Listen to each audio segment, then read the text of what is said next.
All right. Song. Hit it. Where's my...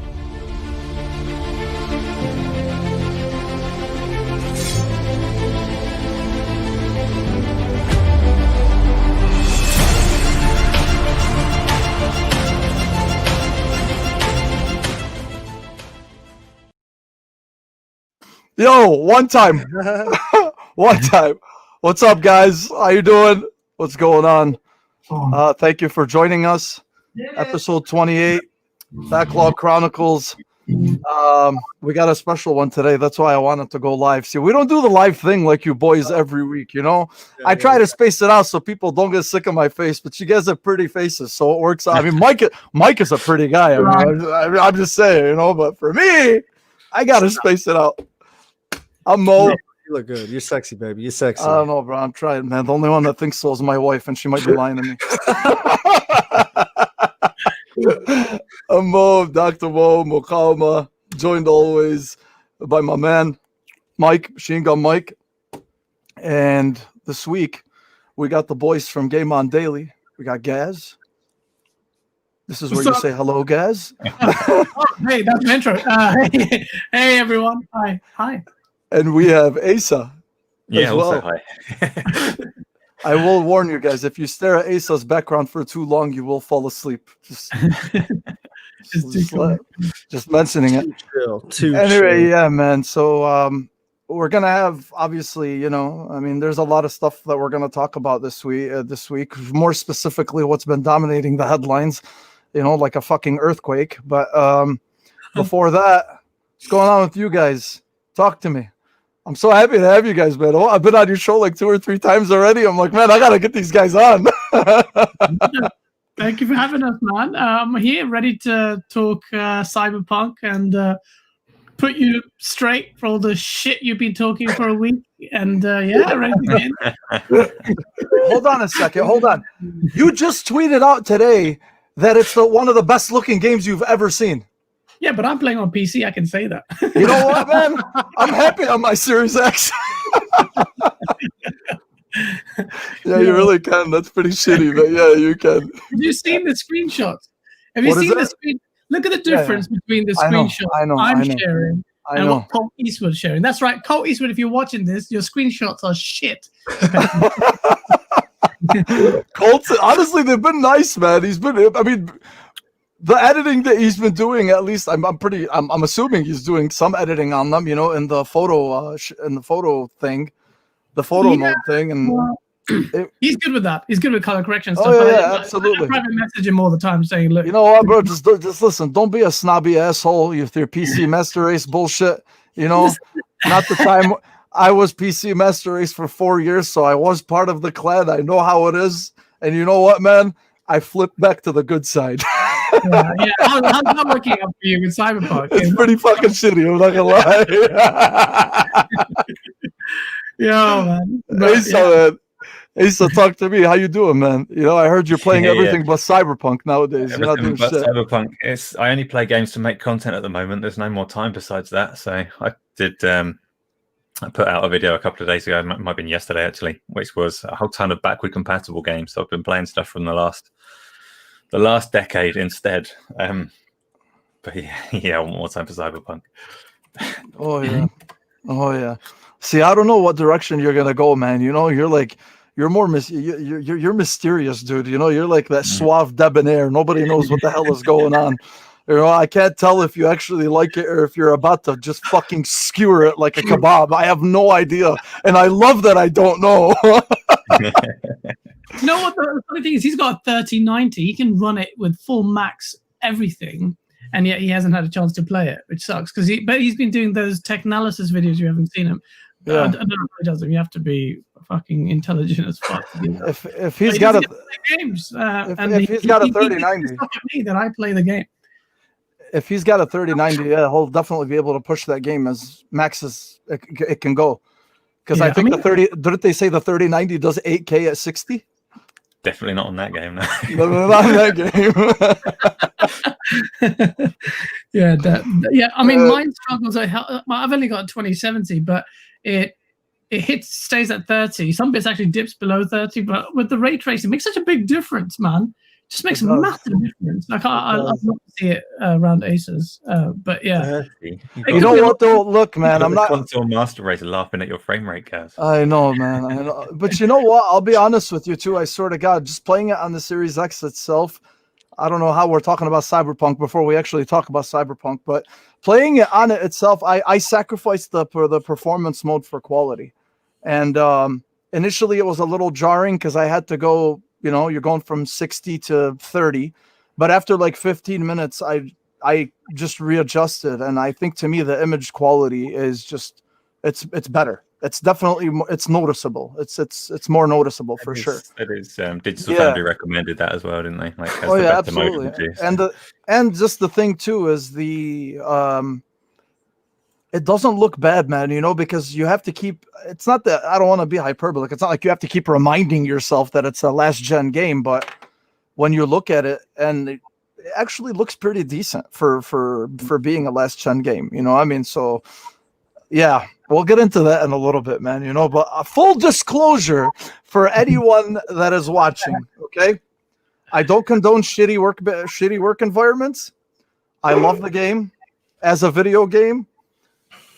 And fuck them for what they did. Okay? He's changing his mind now. He didn't. I'm not. No. You attacked me for defending the game. Everybody and their mothers know I love the game. I'm obsessed with it. But I'm talking about what's going on, which we'll dive into in a bit. So, all right. Well, since we're on it, the first thing is Cyberpunk. This was a game, obviously. We've been waiting for it for 7-8 years, massive amount of hype, hundreds of millions in development, all these Night City wire shows, and just a ton of money poured into marketing. And, we're given that we've always had this aura. This game's always had this aura around it. Like it's the next best thing, right? At least that's what it was marketed to us as. And we all ate it up. I ate it up. I'm still eating it up, but that's subjective to obviously. But and then it's not to retread everything that's been going on, considering everybody always just retweets the same fucking headline 50 times, because you see the same headline down your timeline, the same thing. Best Buy accept physical release returns. Best Buy accept physical release returns. OMG, guys, this is unprecedented. Blah blah blah. It's just one thing after the next of the same repetitive shit. So we start last week, the game comes out, and we obviously know what happened, in terms of the performance issues and the rampant amount of bugs that have been going on, or at least in the game. Specifically, the performance is on the base consoles, the base PS4 and the base Xbox One. Basically, they were unplayable. They were pretty unplayable. Initially, I'll be honest with you, before it started to really, get a lot of wind in its sails, I'm talking like the day after the game came out. Initially, I was thinking, my perception of everything was, why are people complaining? Like it's not to sound like an asshole, but the base PS4 and Xbox One are about 10 years old in tech. So this game being developed for the same amount of time that those consoles were on the shelves for, ambition goes up, technology improves, but the technology that this game was made for is just getting older and older as it goes further and further into development.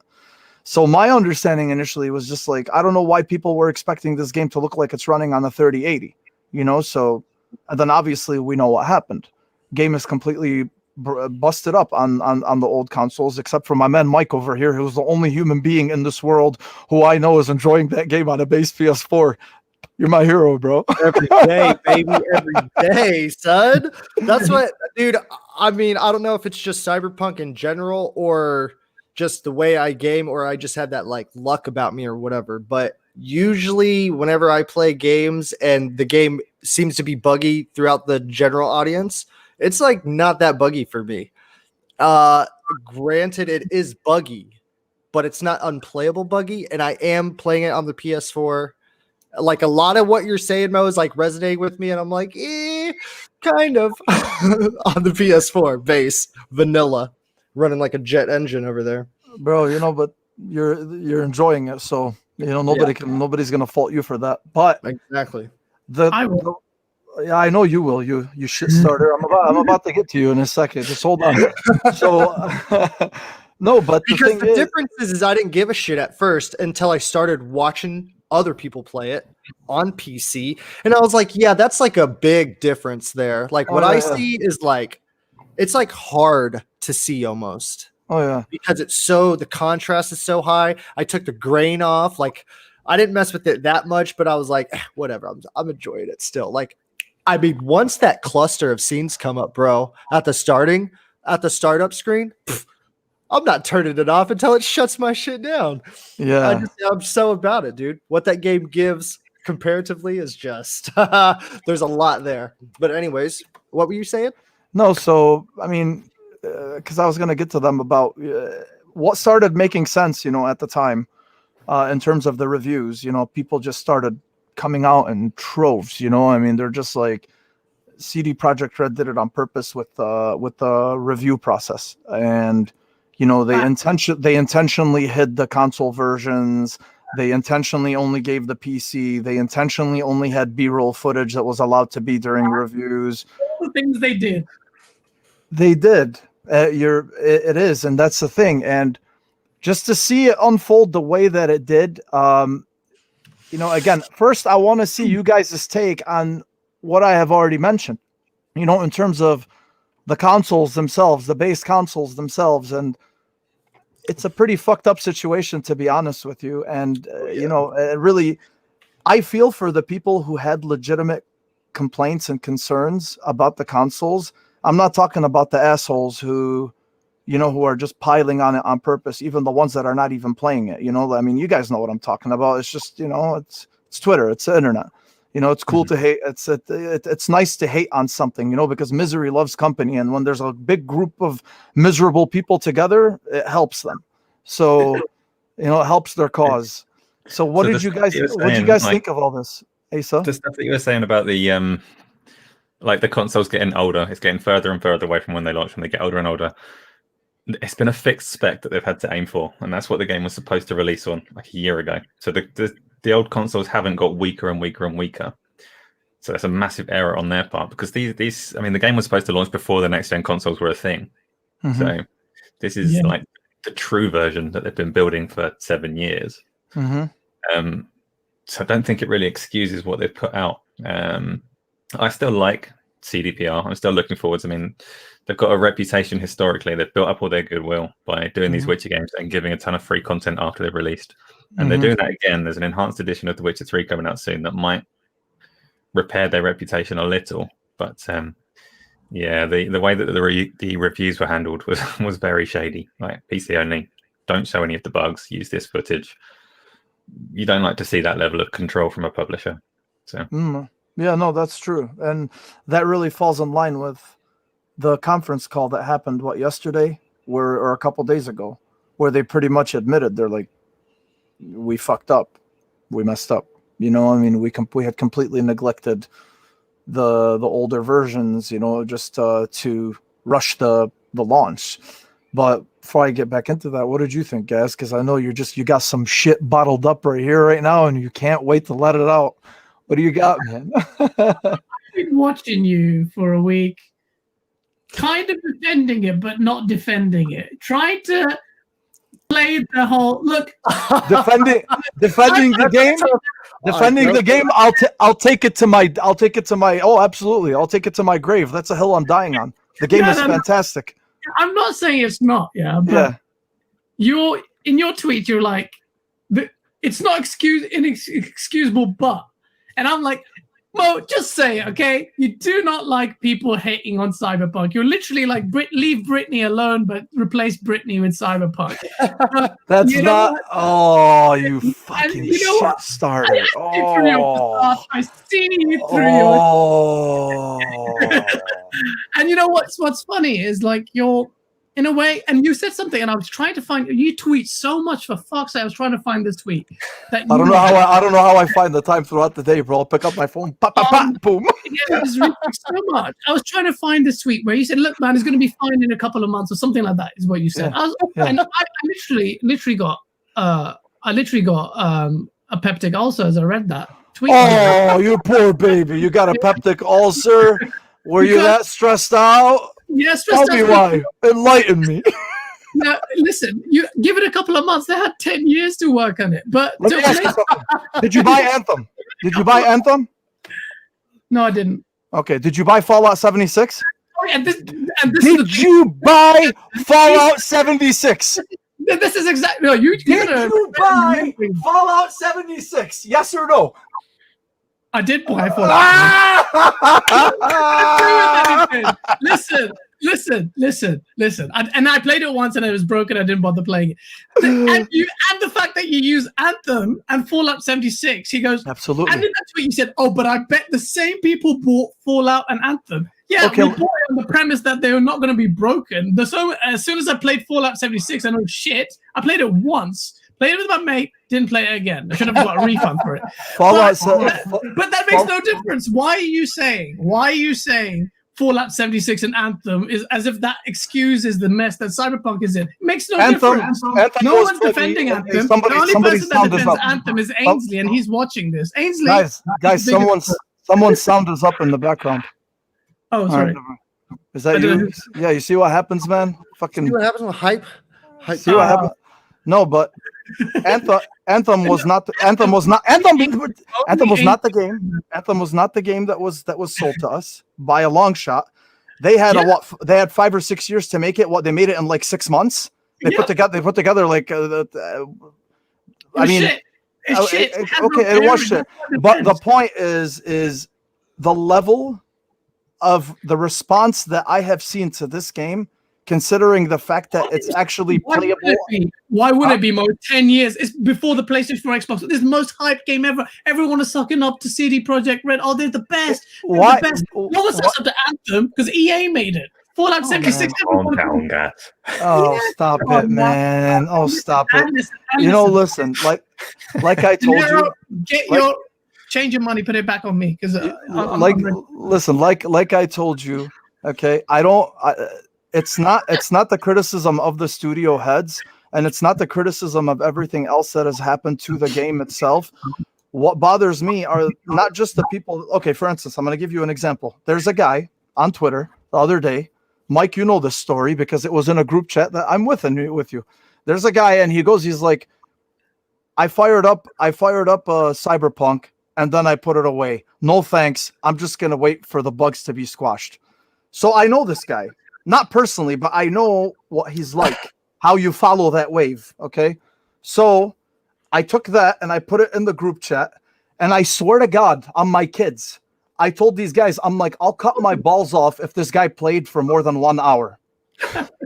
One of our friends in the group chat just casually responds under it, and he goes to him, he's like, "Hey, man, how long did you play it for?" He goes, 20 minutes. So that is my point. This is what the problem is the people that are riding that wave and didn't play it or are not even haven't even seen it on their screens is really amplifying, at least for me. Listen, man, we were just talking about it. We were just saying how it's the hate culture, cancel culture. Cancel culture has literally hit this game more than anything I've ever seen. They're returning physical copies. This is unprecedented. You were just saying Fallout 76 was bad, or it was terrible. Even EA didn't offer returns for Anthem. Listen, man, you're getting me off course. I have a list and you're getting me off course. You're doing it on purpose. All right? I know what you're trying to do. There will be order. You're lucky this is your show. I know, but the thing is even after that, then they end up apologizing. The heads apologize. They put out another yellow screen. So many of these yellow screens, they're a meme. I know, and they said they apologized. They said they're going to rectify it. They know they've lost the goodwill with the fans that they've previously built from before, like Asa was saying. And that's something a lot of people knew as well. I mean, besides the fact that all the DLC for The Witcher 3 was given for free, and then now the next gen update of The Witcher 3 is going to be offered for free, despite the fact that the game is 5 years old, over 5 years old now. You know, they're still offering a next gen patch for it. And then most likely they're going to fix this game. They're going to add free DLC. They're going to give you a freaking, they're going to throw the kitchen sink at you, and everybody's going to forget this fiasco ever existed. Now I'm banking on their pedigree. That's the only reason why I'm banking on the fact that this game will at least get fixed, because even after, I know, I mean, yeah, especially after all this time, but even after all this, you know, even after all of the apologizing and the rectifying and whatever, and shit just kept happening over and over and over. You know, then we had the conference call talking about, you know, we were just saying before the show how they admitted, you know, that the previous gen versions just did not have enough time. You know, they didn't have enough time. And these guys, I felt like every time they were trying to be transparent, they kept digging their own hole bigger and bigger. Look, yeah, Diego's right too, man. No Man's Sky was a disaster too at launch, and now it's like what? It's like a Cinderella in the video game world. But what I'm trying, that's a difference between like the biggest budget in the world and one of the smallest. Actually, yeah, you are right too. That's the thing. There really is no excuse for that. Absolutely, you're right. Yeah, Hello Games is like the size of the bathroom in CD Projekt Red. I'm sorry, no disrespect to Hello Games. I'm sure their studio is much bigger now. I'm just saying. Sean Murray was not being honest in the stuff that he said. He's like he was on call. He was not. I mean, I don't want to call him a liar, but he was very, very judicious with the truth. Sean Murray, when it came to No Man's Sky. But this is Cyberpunk. And the funny thing is, I'm reading an article from November 27th, actually not that long ago, Cyberpunk will run surprisingly well on PS4 and Xbox One. I know, I saw that. I saw that. Yeah, and we reported, oh, that's great. How they're managing that, that's amazing, you know? And it's just deception. And then compounded by the fact that they're not, so no transparency, forget the transparency, then they go ahead and then lie to you, and then they restrict what review copies you are playing. So you are playing the PC. They're being, you know, manipulative, and that is not what we thought CD Projekt Red were about. And you say people will forget about the fiasco, but I think it has done irreparable damage to the trust that people had. Because CDPR were seen as the darlings of this industry. They were seen as the people that, you know, were against microtransactions. They were the one example, that shining example, stand head and shoulders against all the rest of the people. And now that is completely gone. And now, at the end of the day, it's still a corporation that makes business and has shareholders.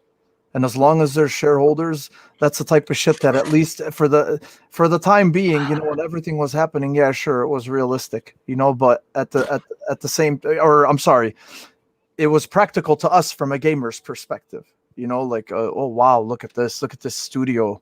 There are the knight in shining armor. They're the beacon of hope, you know, and all this stuff. But at the end of the day, when they started talking about, you know, the changes or the things that you're telling me, you know, about microtransactions or whatever it is. I mean, they're going to want to make money at the end of the day. Like, gamer goodwill is great and all, but gamer goodwill itself has not really it's not just gamer goodwill that, you know, that puts food on the table. We can ask Activision. They're hated, and they're one of the richest publishers in the world. And every year, how many billions do they make? They don't give a shit. They don't care, because they know they pretend to give a shit. They ride this horse. They really go up and they say, CD Projekt Red, the CDPR have done this. In fact, in everything, it's been a slap in the face. They were doing this with, what's it called, with the Crunch and their staff members. Slap in the face, they ended up crunching. It's like CDPR have quickly become one of the least trusted, publisher or dev outfits to me. You know, you cannot ignore like a series. I'm not waving my pitchforks. My theatrics aside is just mainly directed at you, but I'm not, and I made a tweet about this. I'm enjoying the game. I feel sorry for all the console peasants who are playing this, but I shouldn't say that, but I'm enjoying the game, and I can't wait for the next gen patch as well. But I just see this objectively. I'm like, okay, well, you can't argue. They said it runs remarkably. It doesn't. Then, you know, they've lost $1 billion. You say it's a business, and they've lost their shareholders. They've told you it's not. This is unprecedented. When has Sony done something like this to pull the game completely off its marketplace? When have opened copies of physical games ever in our lifetime been offered to be returned for a full refund? As soon as you rip off that plastic wrap, it's a wrap. No pun intended. It's done. Because they're open to litigation. That's why it's negligent misrepresentation, and they're still open to it. But I think that their hands were tied there. That they really needed to do that. So it's not just goodwill. Their hand was forced, as far as that's concerned, legally, in my opinion. No. Do you remember when the Xbox Series S leaked overnight and the social media team did their meme and they got all this recognition for being a great social media team that salvaged the situation with like tweet of the year? When CD Projekt Red came out and said, "Oh yeah, just speak to anybody you like for a refund," that was the opposite. That was fuck up of the year because they hadn't spoken to any of their partners to actually agree at all. And Sony don't do refunds, so they were like, "Yeah, just talk to them." They told a million people to call Sony support for a refund, like literally, probably about 1 million people. And that's why, and that's why they did what they did. I think it's more of it's not the fact that a lot of people. I mean, it's smart PR from Sony, right? Because to them, it looks more consumer friendly when you make that kind of first move, right? But me personally, I think it was a big fuck you to CD Projekt Red for doing what they did. For basically I don't think they're that flexible. Like, as a corporation, they're a massive corporation, and they're not flexible enough to change their policies overnight. So I think they literally got thousands and thousands of phone calls, thousands and thousands of emails asking for refunds. They didn't know how to deal with it. They very quickly put a process in place. So they've stuck up a URL that you can go on to request a refund. They've made it happen because there's a tidal wave of requests for it and they have to, but they haven't had the time to step back and consider their policies. And their policy is still that they do refunds for broken games. So if they're giving refunds, they're acknowledging that the game is broken and they can't sell it in good conscience. Like, that would be the wrong thing to do. So they've got to do one or the other. So CD Projekt Red have, I think, completely inadvertently, not understanding Sony's refund policy at all, jumping ahead and not speaking to their partners, have totally forced their hand. I don't think Sony want to take it off the store, and I don't think they would have taken it off the store. But they're in this situation. But isn't it Sony who agrees to put it on their store? Well, there's another question. You do have to go back. So CD Projekt Red announced that the game had gone gold a good month before it came out, and then they delayed it again, and then it actually came out. So you do have to question Microsoft and Sony's certification process, because they definitely have one. So what happened there? Is it just that the game was so big that I've seen a quote around that CD Projekt Red took responsibility because they made promises that it would work. But is that a certification process? Like, trust me, we'll have it fixed in time. Yeah. I think even releasing it in the state that it was released on the older consoles, they knew it, obviously, even after the conference call and all the stuff we were talking about, but I don't think they knew or they anticipated the level of backlash that would happen. You would have to be pretty stupid anyway. You're on a mega successful company, so you'd have to be pretty stupid to think, that it's not going to affect you in any way, shape, or form. But it seems like they did not anticipate this level of backlash. And the backlash itself that, like you were talking about, Gaz, since you were teasing me earlier about the game itself, my biggest issue with what's going on, or like that example, that reference I gave you about the guy who only played the game for 20 minutes and like he's sitting there talking about bugs and shit just so he can get his likes on Twitter and feel better about himself. My whole issue with this is all of this noise and all of the retweeting and the mudslinging and the garbage, not just, hold on a second. You can direct it. It can be directed at the right people. We clearly know it's not the developers of the game itself who really, if they had kids when the game was first in development, then now their kid is in 2nd or 3rd grade. So they've basically, a portion of their life was dedicated to this game. They're not the ones that you want to attack. And you know what? If anybody talks about crunch or me, crunch and them working on the game or me feeling sorry for them because they worked on the game are not mutually exclusive. So if somebody wants to tell me that, they can take a hike. Just because I feel sorry for the fact that they worked on the game for 8 years and I don't make martyrs. Hold on a second. I don't make martyrs out of video game developers. I won't do that. So I am definitely one of those people. You are romanticizing this way beyond. I'm not romanticizing it, bro. It's conversation. The kids have grown up for 3. What are you talking about? They got enough money. They're getting so much. Like that's their job, man, and they failed at their job. But hold on. You didn't even let me finish. We already know that they rushed the game out. It's not about them failing to do their job. As far as I'm concerned, the technical aspects of the game that have failed, in terms of the performance and bugs, have absolutely nothing to do with the game itself. Why do I love the game itself? Is because as the vision of the game, the design aspects, and pretty much it's one of the best open worlds that I've ever basically experienced. That's me. That's me. And the reason why I say that is because I don't like open world games. Most people that know me know I don't like open world games. After 15, 20 hours, I check out whether I've completed the campaign or not. It doesn't matter to me. But this game, even now, has found ways to keep me engaged. And some of the shit and you can't attack the game. If you want to attack that's the thing that I'm talking about, man. There's performance and there's the game itself. Nobody is talking about the game as a video game. Everybody's just piling in everything into one blender, and they're turning the on button. That's not fair. That's not fair, though. Why is it not fair? The manner in which you enjoy the game, all those good things, the story and the visuals and all that, is compromised by the technical aspects that hold that experience together. So for you to say that it's unfair that we can leverage any criticism against them because the game is fundamentally broken on last-gen platforms, but the game does so many other things right, it's not correct. I completely disagree with that. That just opens the floodgates. Then we'll agree to disagree because me, for instance, I wasn't so mad at Anthem. I thought Anthem did a lot of good things well. I thought the flight controls and the combat was fun. The game, they just had a lot of shit that went wrong with it. But me personally, I wasn't as angry about it as everybody else was. Was I disappointed? I'm like, yeah, I mean, whatever, they'll fix it, But and remember. I fundamentally disagree. No, man, you like to jump into. You're part of them. You're part of that company, the miserable company. You like it. The game. I literally put up a tweet saying, he said, the kids at the dinner table while the parents are arguing. But it's not. No, you have to pull back and take away your feelings for the game that are good. And I'm not disagreeing with you. I've done my criticism already. I saw you and Ains go on about it, and I agree with you. From what I've played, I love the character design. I love how well they're realized, how well they're voiced. I love the visuals. For me, it works. I'm playing a working game with some bugs, but I love the experience.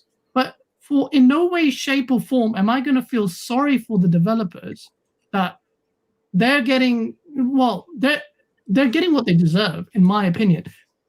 If you're talking about some corners of the internet, and I've got people, and I follow J-Dub, and he's going mental, and I want to say, what the fuck are you doing, man? So stop. I know you haven't played the game. I get that, but that belies the bigger issue. They have, CDPR have failed. I'm not going to feel sorry for the devs. They worked hard. They didn't deliver. Now the burden of proof is on them to make sure that game works.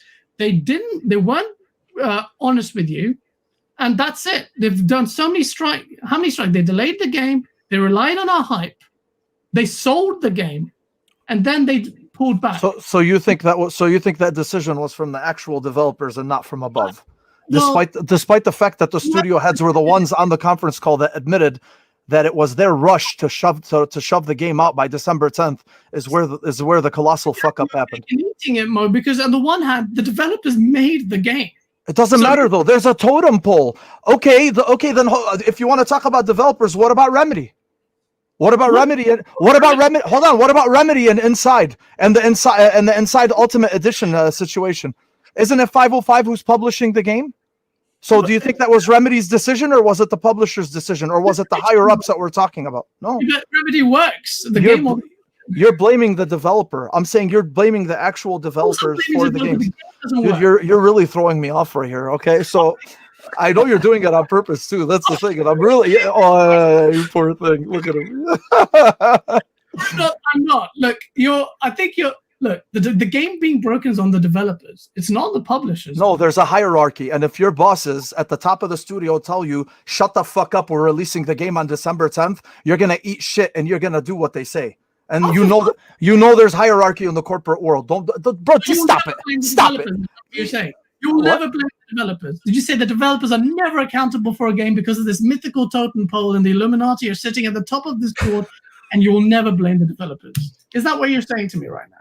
Well, according to some reports today, the developers wanted to actually push it a little bit longer, but the studio heads didn't. Conjecture seriously. You have to. What is your position here with developers? This is quite important because this will lead the way you discuss this kind of thing when it happens inevitably, or hopefully not in the future. Are developers accountable for the failings in a game? I think developers are accountable if the game sucks. If the game sucks from a design perspective, from a narrative perspective, and from everything else, I think the developers will be held responsible. But a lot of those things also in this have situation, their own hierarchy.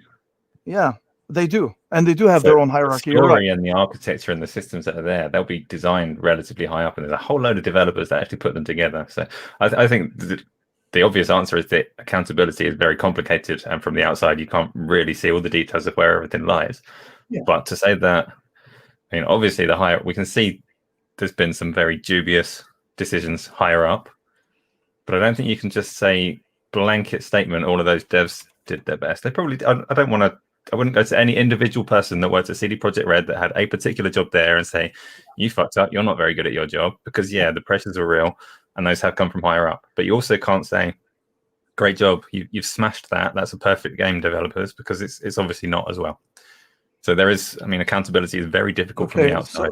So then, all right, well, now you could look at it from a different perspective as well. If it has all these performances and bugs, so clearly the game wasn't ready for release. This much has been obvious. So how do we know, again, if they themselves admitted that they rushed the game out to meet the deadline, then how do we know that the developers themselves at least didn't look at it and say like, hey, bro, this game is just not ready.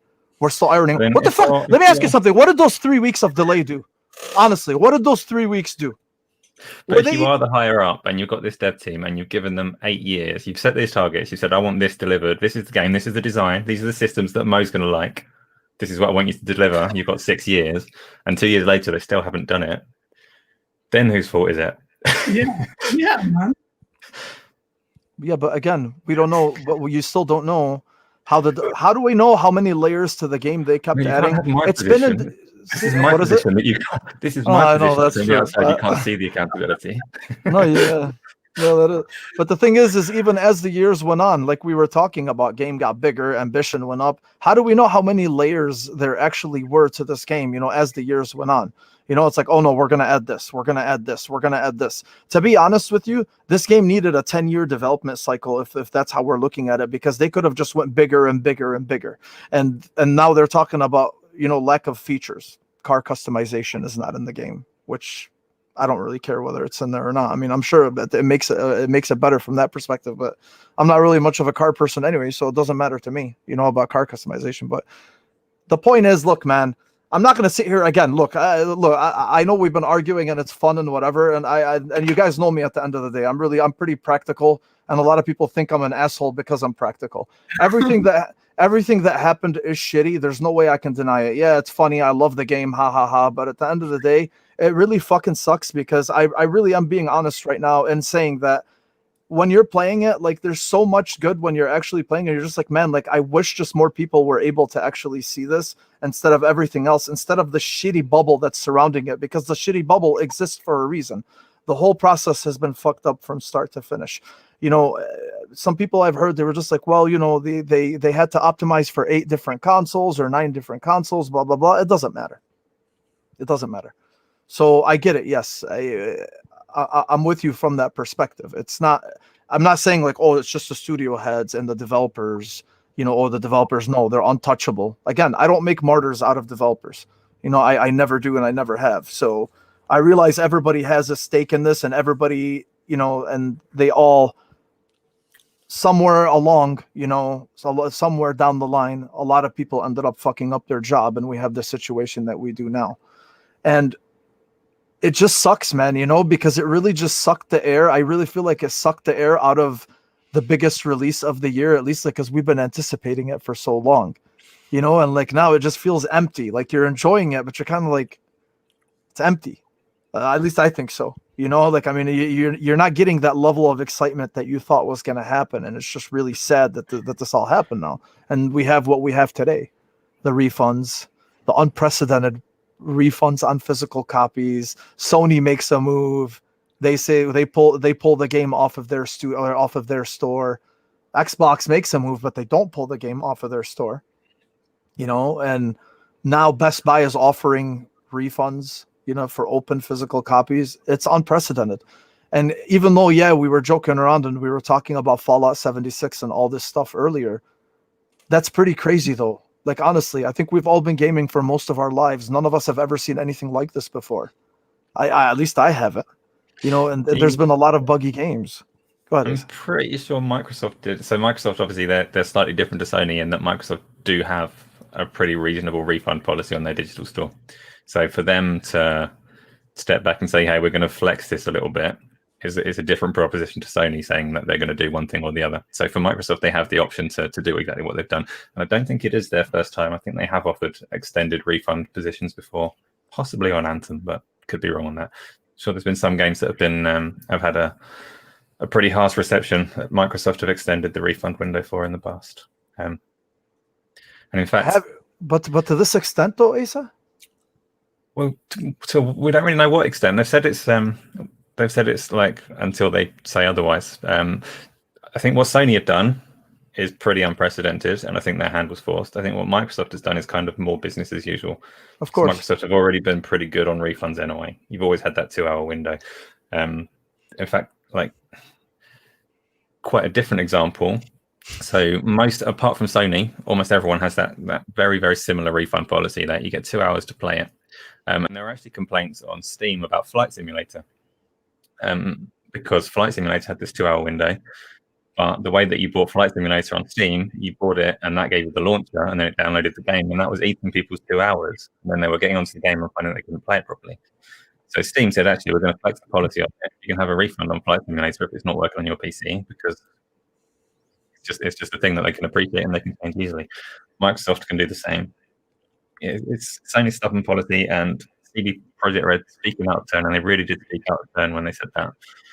It's just caused a bit of a mess. But in terms of it being like spoiling your enjoyment, that's a shame. Like that's twisted. Just stop looking at it and play the game. I've got the game. You asked earlier if I like it or not. You said you couldn't tell. I really like the game. I think it's fantastic. I'm playing on a PC, and it's great. But all this stuff going on Twitter, I wouldn't let that take anything away from my experience.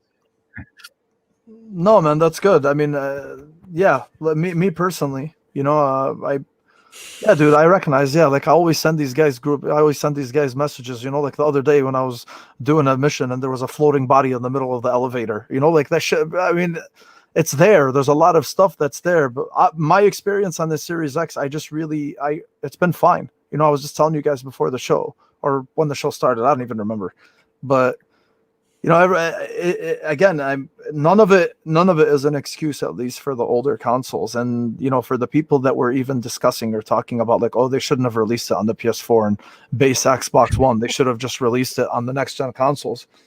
I'm like, I don't know what the hell you guys are talking about, considering the fact that these were marketed for these consoles and these were made for these consoles. So it's just not realistic. It was never a realistic option to just lose over 160 million potential customers between those two, between the Xbox One and the PS4, and just be like, okay, we'll just dive into the new consoles and just significantly affect the sales numbers that we could potentially have.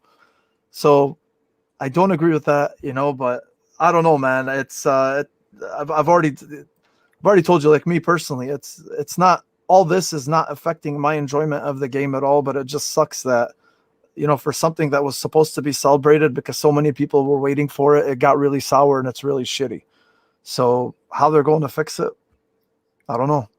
I have no idea. Fuck you giggling at, bro? Why are you giggling, you? I'm just laughing at the comments. Abbas says Gaz hasn't said anything in a while. That's not normal. You know why? He's bottling it up in his chest, man. Abbas, you gotta know. Mike. I'm just listening to you play the world's biggest violin. He is. Oh, you fucking asshole. Yeah, I know, bro. I get poetic, man. I'm sorry. I do get poetic. For me, though, guys, you know what?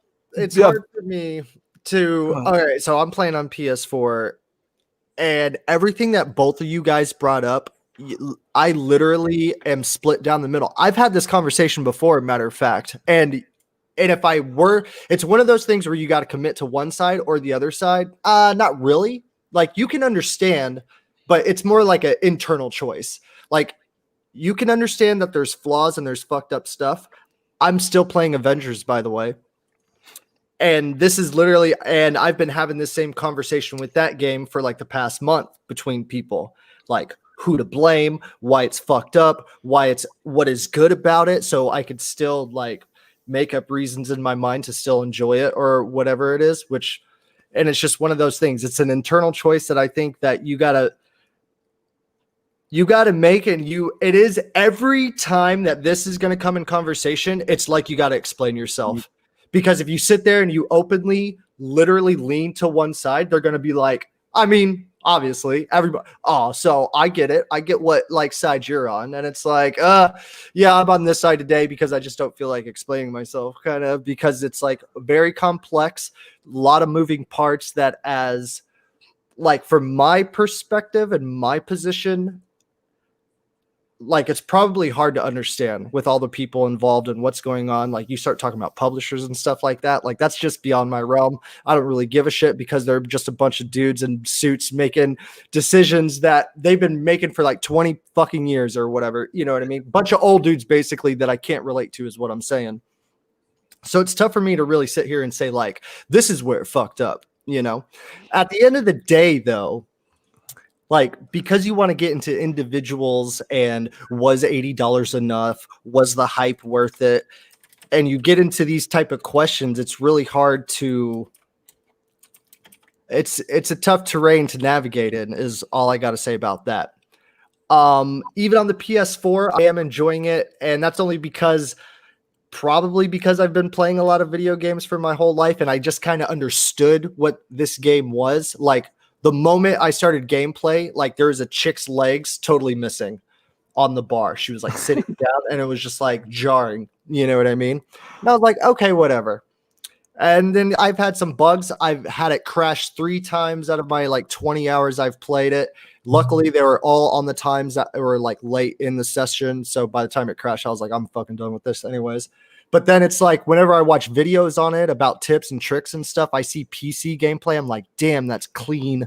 And I get like kind of like maybe I should start playing on PC or whatever, feeling in my body. I overall am having a good time, but sometimes the contrast is so fucking high. But like I said, like all these flaws, I can get over it because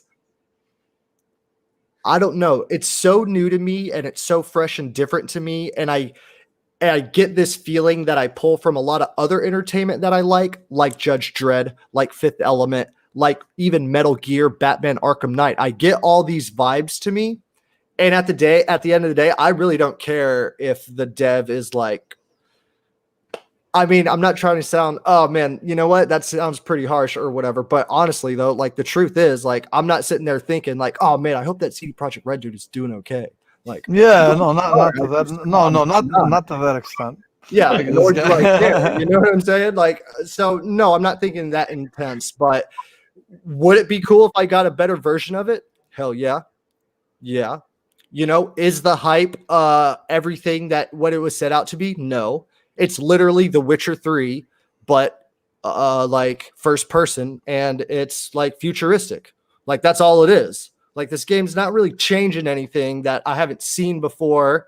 Like, I don't know, you know what I mean? It's like, it's a tough bit. Same thing with Avengers. It's not like it's blowing anybody's mind. You know, it's not changing the way people make video games. Could it? It has potential to. Both Cyberpunk and Avengers. Yes, it does. I don't know. I'm into that game, so like I kind of follow it pretty deeply, and I see what it could do. You got games like Godfall. Sorry, I've only just met you, but I'm going to be a dick. I know. No, you're good. You're good. That's What okay. can Avengers do to change the game? Deep combat, that's a looter shooter, hasn't really been done before. We see like games like Godfall, Gotham Knights, like it's superheroes right now, but could that sink its teeth into other type of genres like, Ninja Turtles or something like that? Like there is something about that, but yes, Avengers is still in a like rough state right now. They just got an update and it just fucked the game up even more, to be quite honest. Like right now that just happened. Cyberpunk pretended to be or promised or kind of did. A lot of people had high expectations because you have to read Jeff Grubb's review on it. It was really good because ultimately, I think Cyberpunk is a summation of all the games that came last gen and the gen before that. Yeah, you can tell. People were expecting something, like something really different, something revelatory almost. No game is going to be that different. Sorry. No, but it's just that in terms of scope, that maybe it could have done it. I don't think it could because I think, and I want to paraphrase it, and Asa knows how bad I'm at paraphrasing, but just generally, I think Jeff Grubb was saying that, it's a beautiful facade. The world looks okay, but it's only skin deep. Yes. And that's just kind of, that's maybe a bit too harsh on Cyberpunk. It was never going to achieve that kind of level of density, but maybe one day the tech will be there. It just kind of harks back. I think Cyberpunk had that potential. A lot of people were really hyped about it because it could do that, because it has so much attention to detail, and the world could be so realized. So I think Cyberpunk is the one that stood a chance in a lot of people's minds as being a big game. But even I'm not holding it to that standard. I never expected it to be that. I just wanted a really good story, really good cyberpunk setting with great graphics, and I got that on PC. Like expectations wise though, the thing that obviously set the expectations for Cyberpunk was The Witcher 3, which is already there, and the things that my perception, the things that people really wanted from Cyberpunk was that depth of world and that quality of side story brought into a Cyberpunk setting. And by intent, so the game that it's supposed to be does that very well. So in terms of expectations, it's not, to me, a culmination of the last few gens. It's the next step on from The Witcher 3. It's CD Projekt Red's next game. It's just not working yet. Yeah, exactly. And Witcher 3 was rough. People in the comments have stated that. I played it day one, and it was a rough game. For some reason, just now, kind of like what we're talking about, I get a lot of Death Stranding vibes because that's how Death Stranding felt building up to it. Like, video game wise, like video games are always going to be somewhat the same. Like the systems and the way they structured coding, like I don't know about all that stuff, but I mean, when was the last time you picked up a game where you're like, this is changing the way I view life? When was the last time you did that? Except for Cyberpunk, of course. Come on, guys. But you get what I'm saying, right? You know what I mean? Like even Death Stranding, it's like, I just want to mention that example because I was seeing people like on Twitter being like, oh my God, my soul is going to implode or whatever about that game because of Hideo Kojima. You know what I mean? And it's just like, I'll tell you right now that there is a lot of cool stimulus that comes with Cyberpunk. When it comes to the ads, when it comes to the music, particularly, what it does to the body. Yeah, the visuals and stuff. Really good. I don't see a lot of people talk about the audio, by the way. Yeah, exactly. You got actors in there. Like, when was the last time? Oh, remember John Berthal and Breakpoint Mo? Holy shit. You know what I mean? Actors are in this game. You got so much yellow and so much like stimulation coming out. Like, people are going to talk about it in the fashion that it's more than a game. And I think that's a lot of the buildup, obviously. Yeah.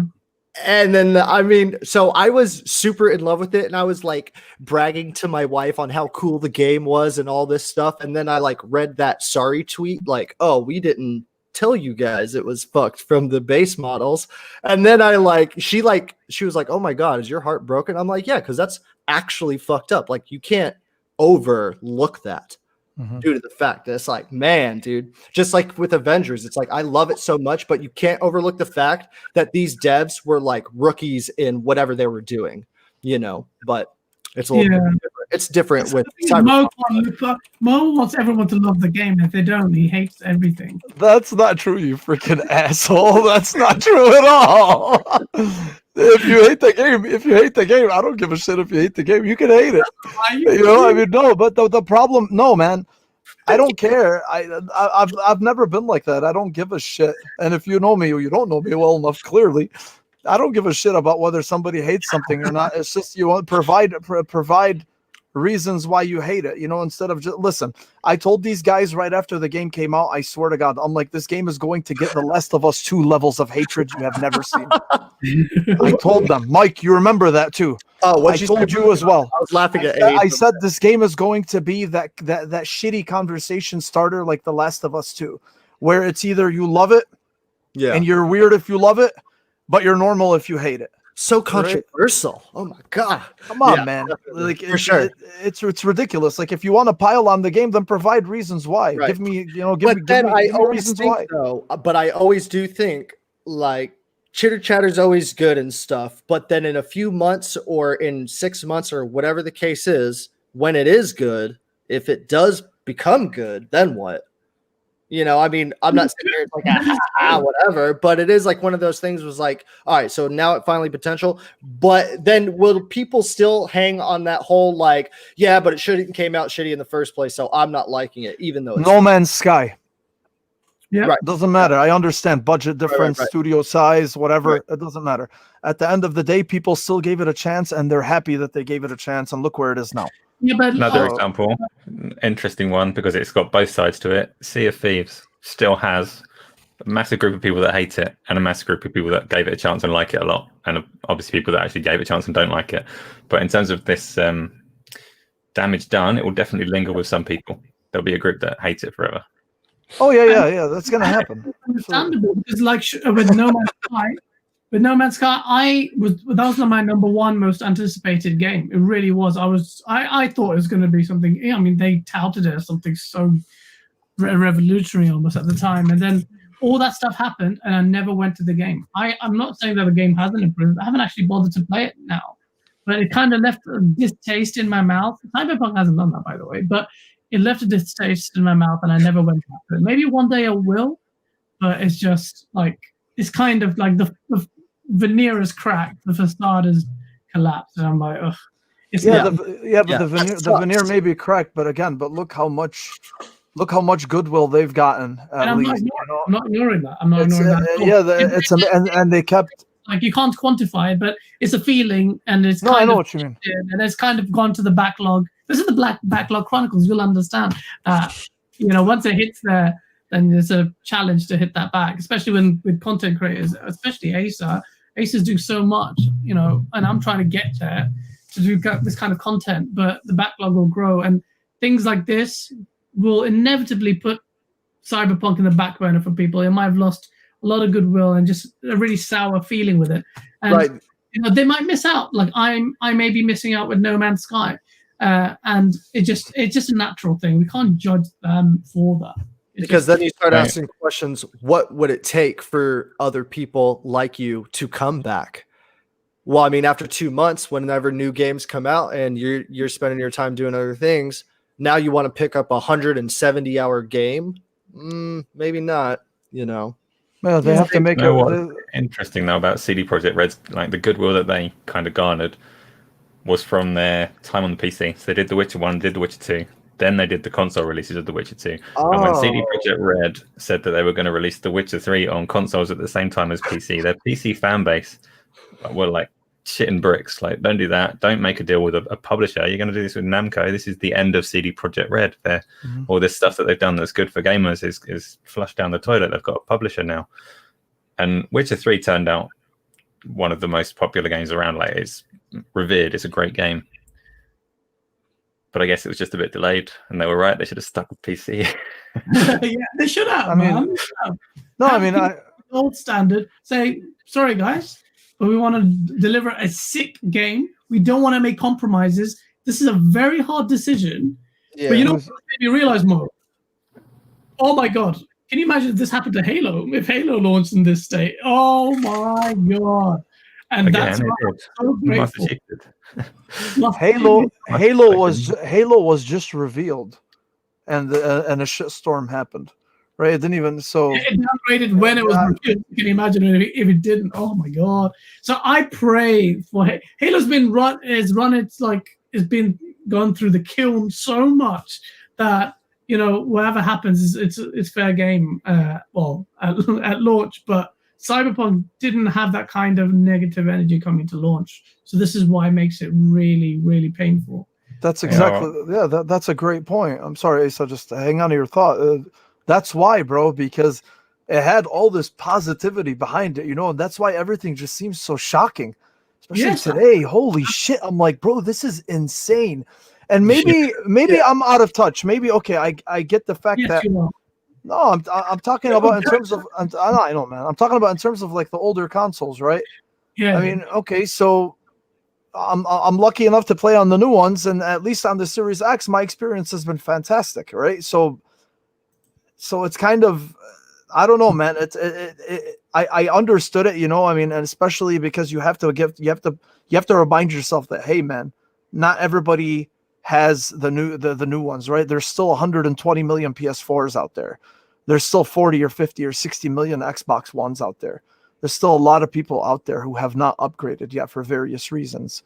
So it's really and sometimes you have to actually separate your experience.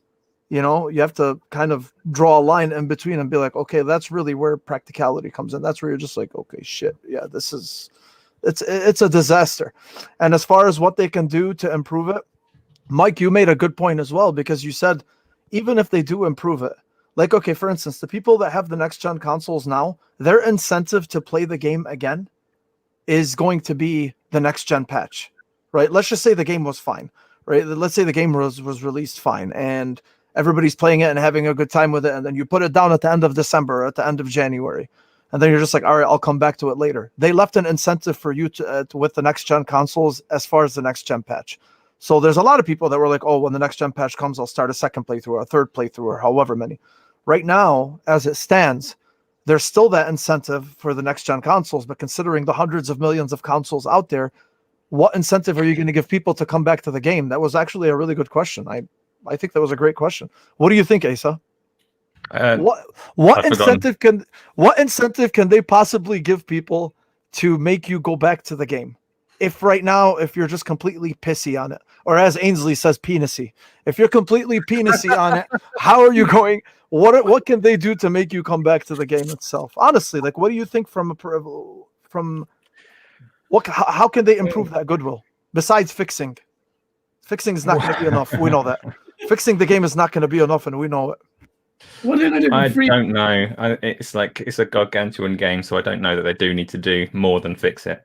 I think fixing it probably is enough. I think that's a big, that's an ambition in itself. It's going to take a long time before people turn around and say, like, this is fixed now, because this comes back to reputation again. But now if they get this game and they polish it up and they fix 99% of the bugs and they leave a couple of people in the T-pose, people are going to go, yeah, that's still a broken game forevermore, probably. What do they need to do to get it working? I think it'll get its kind of hype back. Free DLC. Well, it's CD Projekt Red, so they should do that anyway. That's what they used to do.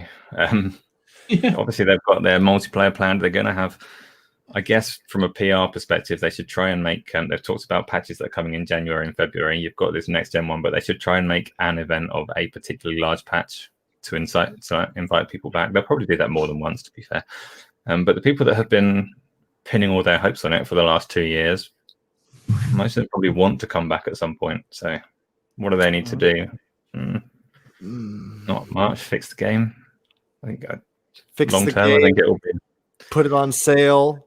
But now that they have to fix all the bugs, everything on their schedule is going to be pushed back. So whether you're thinking about multiplayer coming in 2022 or whatever it was, I thought there was some conversation about that. That's not happening anymore. Not like soon. I wonder if they're getting a break or Christmas. I don't want to get the crunch conversation, but I mean, dude, they're busting balls. I mean, I would only assume that they're busting balls right now for the next few weeks, dude, to get these patches in. Holy shit, man. That could. You actually said the obvious thing there. Like actually selling it again is probably going to be a pretty big occasion. That'll be the moment when Like a they're reboot. almost getting. Well, it is, but PR wise, I mean, realistically, it's just going to be something that needs to happen eventually. But PR wise, that's like a seal of approval from Sony now when it does go back on sale. So that will probably get people back across other platforms as well. Like, Sony say it's okay now. So basically, we're looking at a possible relaunch, like a full on, like a full on relaunch, kind of like Cyberpunk 2.0, or some shit like that. Like, I mean, how else are you going to? I don't know, man. Dude, I'm just because you're losing. Because again, if all these people are refunded, are getting refunds, and all these people are so sour on the game, again, you can't just put it out there like, "Hey guys, we fixed the game. Come back." Why not? Because you were the one that was saying yourself earlier that it's made it so sour. It's made the entire situation so sour that even if at this point, even if you tell people like, okay, yeah, fine, or the game is fixed, they're not going to come back. They're just like, no, fuck that. That's a small. What I mean is, I'm sorry to cut you off. What I mean is, look at No Man's Sky when it came back, right? With No Man's Sky Next or whatever it was, they made it this huge event explaining all the improvements that they did. Dude, Hello Games not shut down, but they basically went dark for 1 year. Yep. You guys remember? No one heard anything from them. For 1 year straight, they just they got cracking. And then finally, after a year came out, they're like, okay, this is what we've been doing, and this is what we're going to show you.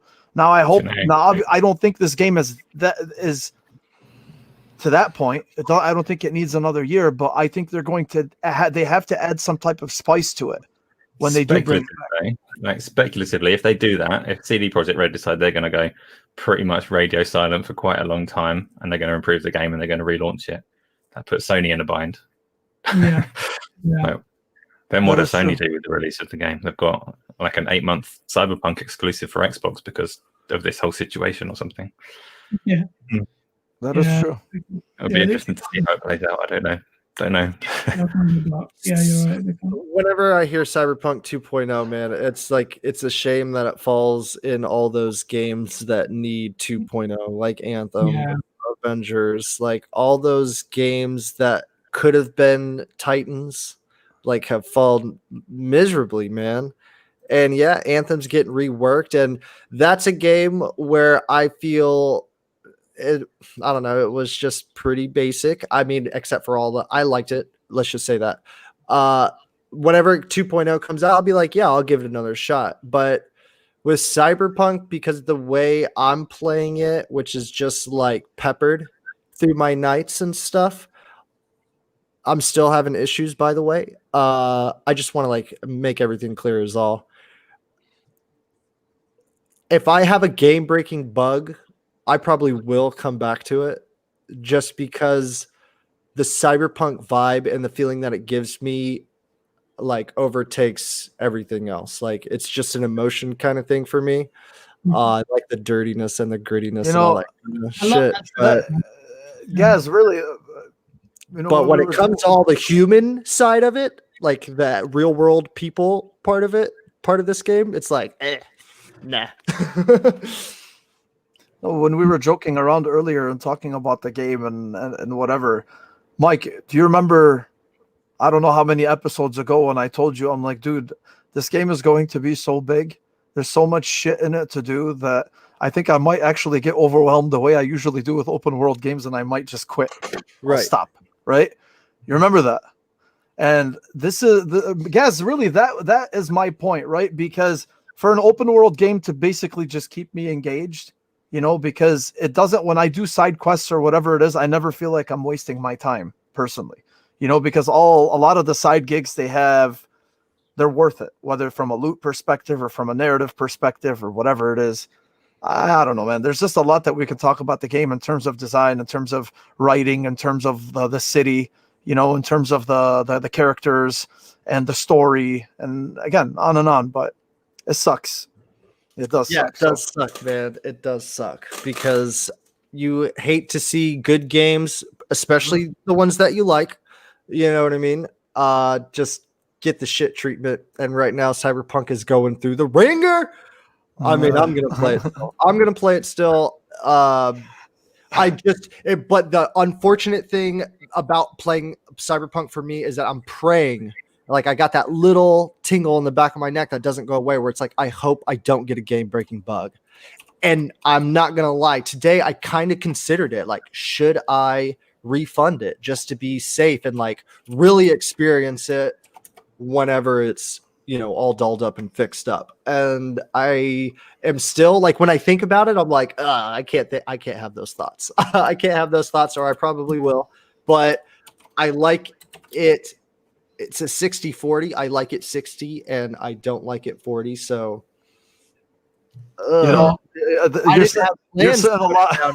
didn't have plans to put it down until January, dude. That's a better ratio than most people that are playing it on base PS4. I'll tell you that. That's what I'm saying too. Like, man, you treat your PS4 like shit, brother. You need to vacuum that thing up or something. But mine's running pretty good. Not really good. Pretty good. Well, yeah. Anyway, yeah. So, well, Mike, if you feel really good, then you should see the screenshots I shared of the game. Yeah. Really shitty about yourself. They're pretty nice, man. They're pretty nice. I'm not gonna lie. You don't got all that hue and all that white haze. No. He doesn't have any of that, bro. His shit's crisp. Yeah, I know. I've seen pictures are crisp. It is sexy. It looks super clear. Yeah, it's not that. I mean, the pictures don't even do that justice in movement. I'd love to see I saw these earlier. Looks so good. Mm-hmm. Just like next gen. It was just like, I was just shocked. Yeah, see, and that's the thing too about like the whatever graphics they're using. That's the thing about those type of realistic graphics. I saw this really interesting thread about like game developing and what I don't know. Y'all probably seen that, right? Man, I couldn't pull it up if I wanted to. But anyways, and he was I think a game developer, and he was just talking about all the things that could go wrong, yada yada yada. And you know, it's tough to make a video game kind of stuff. It doesn't come from magic. It was a good little thread. It was a decent one, but you know, it's like, am I trying to convince you to like it? Like, no. Like, if I were to talk to people about it, like, you know, defending it, like, I would say I would defend it just because I like it. You know what I mean? And it's like, the two things: the broken element of it, and the actual quality of the game. They're really intrinsically linked. I get it that can compromise your enjoyment, especially like an ASAS and the T-pose thing. I haven't seen that. I did. I saved the picture on my Xbox. I got the T-pose. Yeah. He wasn't naked though, but I got a T-pose. Really funny where someone was taking a piss and he stopped taking a piss, but he was still pissing as he walked normally. That was a really fun book.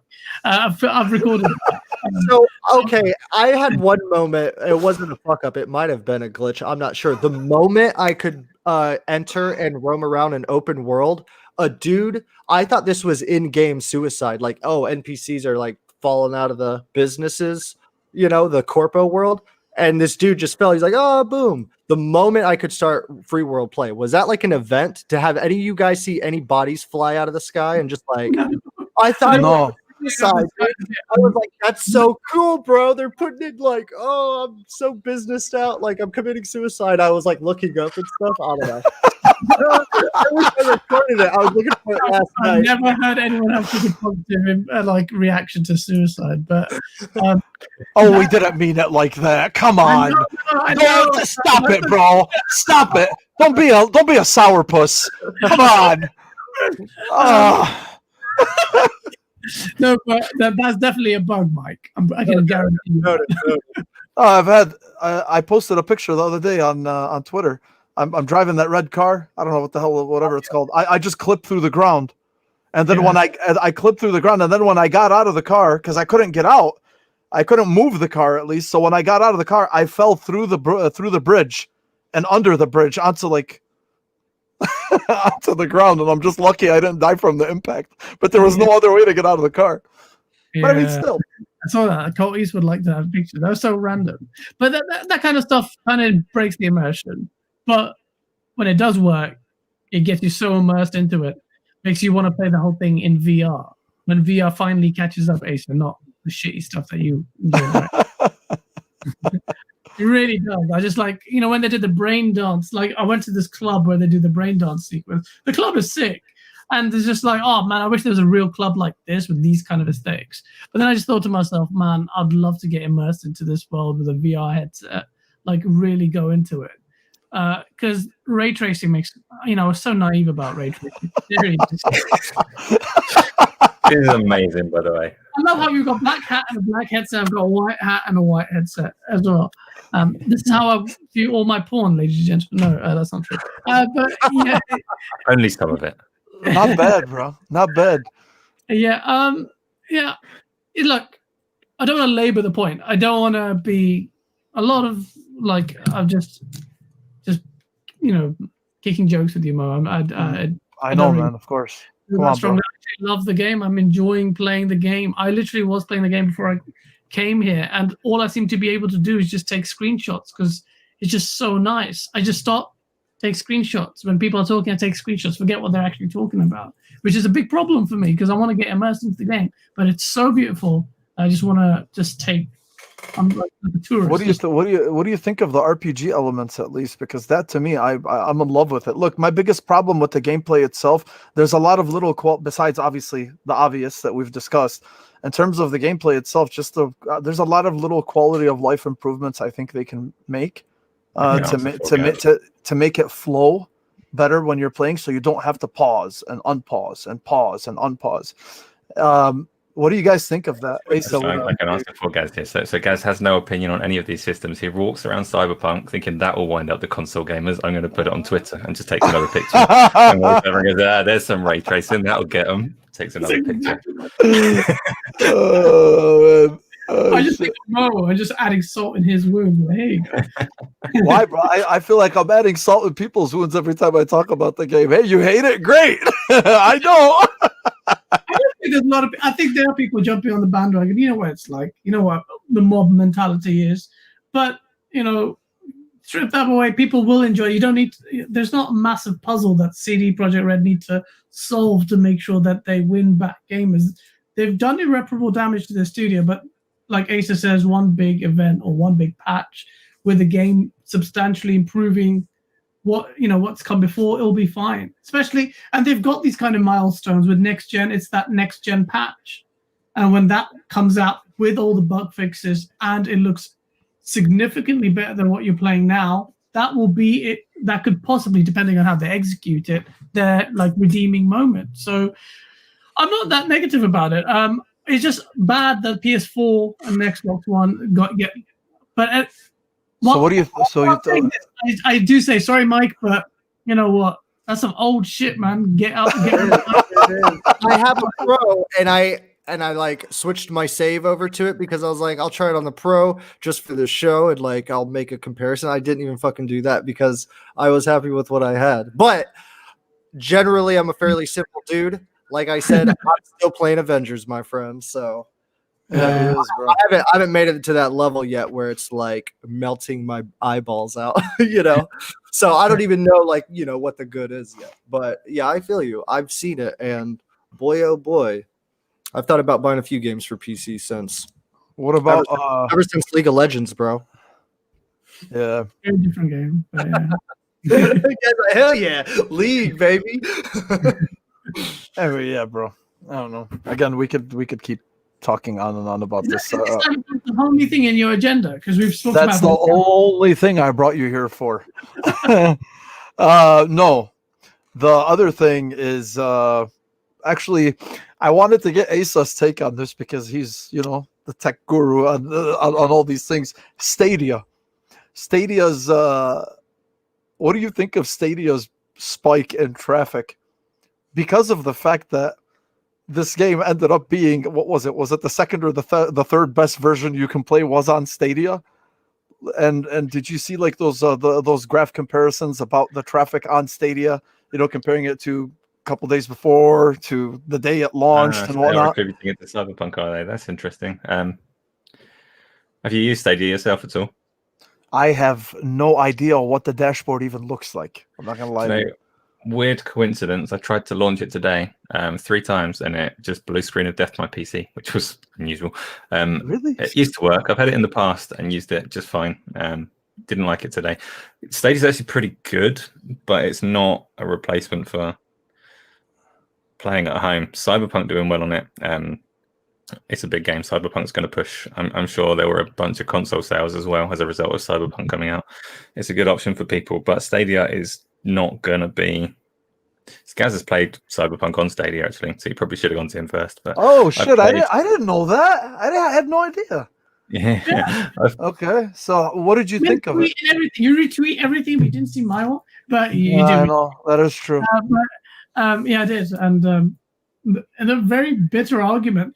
By the way, Stadia fanboys are a thing. They do exist. They've been waging war. How? Where? What gutter? Where? Go to my Twitter thread, and the notifications are still going to this day. And this was like a week ago, not a month, a week ago. And I'm actually going to do a video on my experience on Stadia, hopefully film it on Sunday. But it's really good. It's amazing. It's probably better than what you're experiencing with your shit console version. No joke. It's really, really good. No, honestly, first thing I did after I made that tweet, Asa was like, "Oh, finally, you wake up and stop making fun of Stadia." Because I did that a few times. I did that. Remember when I did that with you and Ainsley on Season Gaming? Made fun of the Stadia there. I made fun of Stadia when I was with the David Springate, the developer behind Dirt 5, and Asa was like, "Oh my god, what are you doing?" And I played the game I played Cyberpunk on Stadia, and I was shocked. Like it's a bit temperamental because the internet's a heavy use, but obviously it's connection dependent. But it's really, really close to like optimal experience. I mean, it's so good. Like it's so weird. It's magic. Like there's no console there. It's just running. In my opinion, it just runs so well, and I think it's pretty good. Do you know? So for me, when I've played Stadia, and I have played it not too long ago, I did some testing on it just to see what it was like. And from my own perspective, as a massive nerd, it's not quite there. There's some issues, particularly if you've got like a dark scene, then you can see the color banding. Just like if you're watching Netflix or Amazon Prime or something like that, you can see compression artifacts that a proper nerd might go, "Oh, I'd rather play this like at a higher fidelity." But most people aren't nerds. Most people would happily go, "Oh, I can just instantly play games." And I think Stadia's biggest issue at the moment is definitely with the way that they're trying to sell full price games. People are very weary of dropping 60 quid or whatever they're, I don't know, some dollar amount, whatever they're charging for Cyberpunk, but a game that they're not going to have any concept of owning. Nothing now. Well, no, they're still selling it on Stadia, aren't they? I know, I'm just kidding. Yeah. But people are very weary of dropping money on nothing, especially large amounts. They're used to microtransactions, but when Stadia gets to a point, and at the moment, I don't think Google have lost their appetite for Stadia, as a lot of people think. I think they're really just getting it working well. But as soon as they decide that they want to integrate it more tightly with YouTube and integrate it more tightly with an Android phone and actually get it out to people that don't even need to know that they're playing Stadia, they just see like, "Oh, Cyberpunk's on my phone. Yeah, I'll give that a go." Sure. "Oh, my favorite streamer's playing. If I press play, I can play with them. Yeah, I'll give that a go." Stadia has loads of on-ramps to become a big thing in future, and the experience of playing it is good enough for most people. It's not to say it's going to replace consoles and PCs for people like me that are massive nerds, but it's got a lot of potential. And Gaz has finally seen it. It happened with VR. I finally saw it, although still on the fence there. But the Stadia is great, man. I think it's great. I mean, from the fact that it got such a traffic spike because of the game itself. Obviously, that's what a highly anticipated AAA game is going to do for any service, But the reason why it's so good is because we are playing the PC version, but it's in 1080p at 60 frames per second, which on a PC, that's pretty good. So I don't know, man. Yeah, that was I was like, wow, Stadia is actually in the news because you barely see anything about it anymore, to be honest with you. At least I don't. But maybe that's just because I don't really follow it too much, out of sight, out of mind. But there was a lot of there was a few accounts that I follow, and they were actually mentioning how high of a traffic spike it received because of. And I understand it. It's really good. It's really good. Oh, there you go. Yeah, that's pretty awesome. That's actually great. So what did you guys think about the about EA stealing Codemasters away from Take-Two? What? Yeah, though, have they? Or is that still? And insofar as if you consider that Take-Two had bought them, then EA have bought them now. So like Microsoft and Bethesda, it's not signed. Like there's a period they have to wait. It's funny because I kind of suggested this was going to happen. So when the Take-Two bid came in and they agreed it, I do my weekly. I haven't done one this week because it was supposed to be quiet. But my weekly news roundup video, when I was talking about the Take-Two acquisition of Codemasters, I said very specifically that actually there's some whispers that the shareholders aren't happy with the valuation, and that might invite counter offers from other publishers. And in my head, I had EA, but I'm not going to say that because it's not, the news thing isn't speculation. It's just saying what's happening. Sure. But yeah, the rumblings were already there. And did you say that? I remember. I did say that. You can go back. Oh wow. Okay. That's great. Yeah, because we reported on it as well. It was the news then, so I was like, wait, hold on, EA, they're there and running.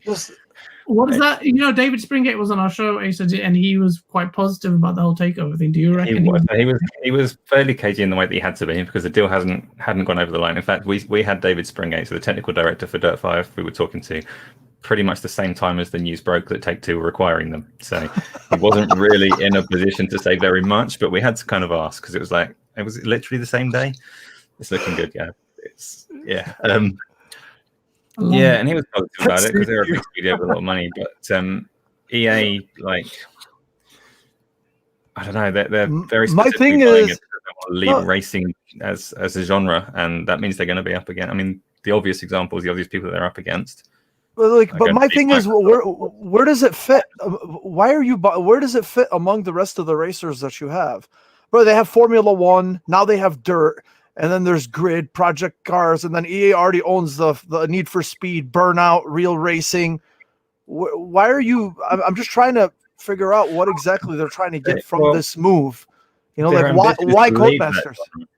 Yeah, well, if they're not satisfied with their performance within a racing genre, there's not a better fit. There's not a better studio available that they can buy. Not now that like Playground Games have gone or whatever else. Like the established ones are owned by Microsoft and Sony, that have that reputation to put out the best games. So if EA want to lead that space, the deal makes a lot of sense. How valuable that space is, I don't know. I don't know how big racing games are outside of those big two. But I don't know. They've got some history and some prestige in racing games themselves with Need for Speed and things, and it's faded over the years, and they want to revamp it and get it back. So I don't know. Were you going to say something, guys? No, really, I don't know. I don't know what the get is there. Maybe they want their racers haven't really done that well. Having students like Codemasters, they have got good pedigree. I don't know what to buy. Well, the racers haven't done well because they suck now. You know, Burnout is dead. Need for Speed is dead. You know, like whatever they were, whatever. What is it? That's your answer to your own question. Like, why would EA buy them? There you go. Need for Speed's not. Yeah, I did answer my own question. Touche. Yeah, I did, bro. I did. You're absolutely right. Did you guys play Money? The Gears 5 Hive Busters? Anybody try it? You did? On 4 consoles so far, yeah. Wow. Why? Good question. Good question. You're talking to the guy who runs tech analysis, Mo. Come on. Are you? Hey, wait. Are you gonna start doing tech analysis? Like, I mean, I don't know up to what scale, but you're really gonna start. Are you gonna start doing that though?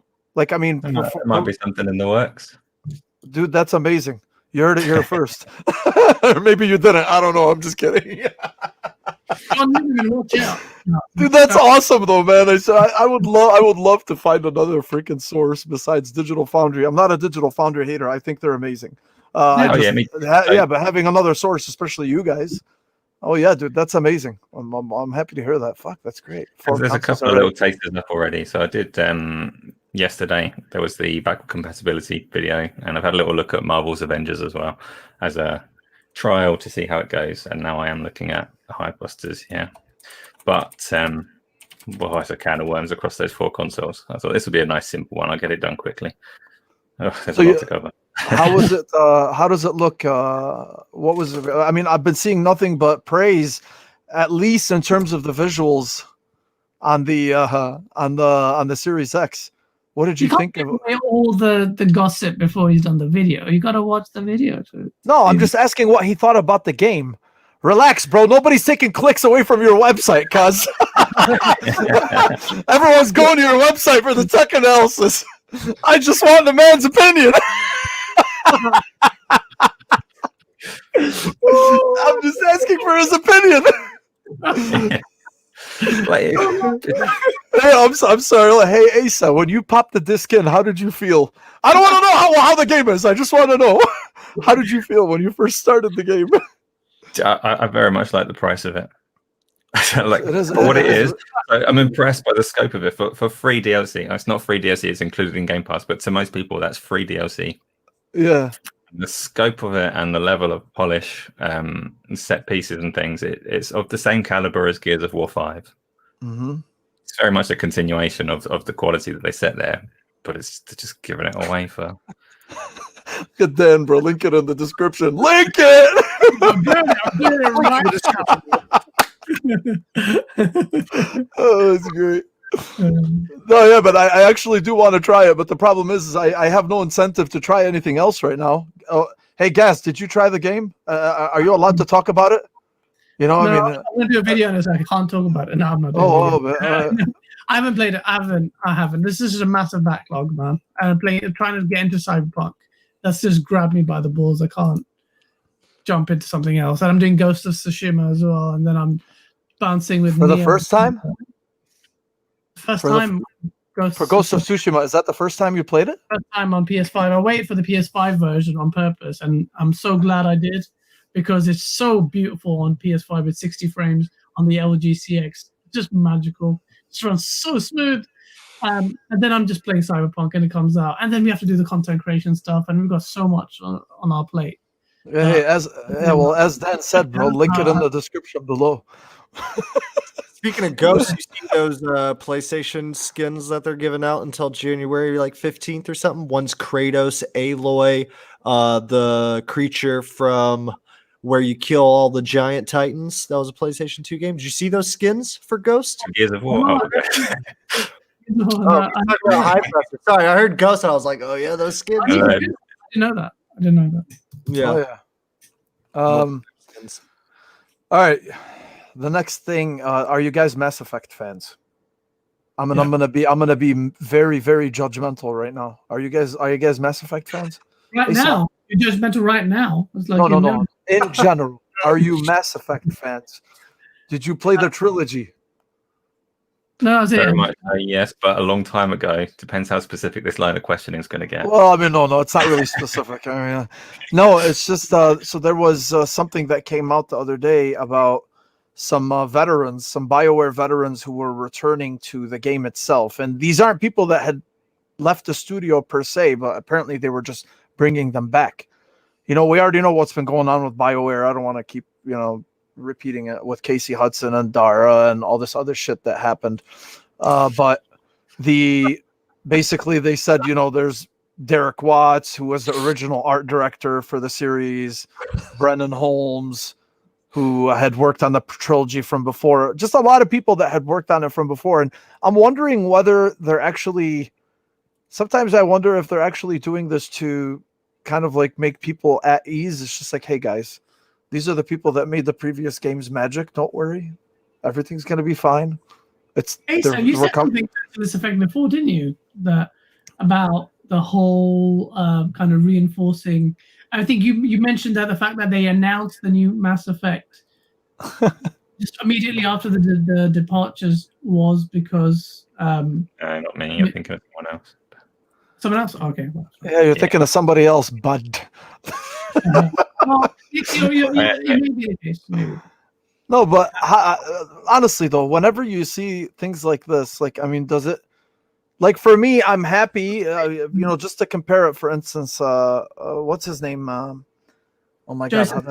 Halo. Is that what you said? Yes. So when they brought him on, and he kind of like took control as creative director of the game, because of the fact that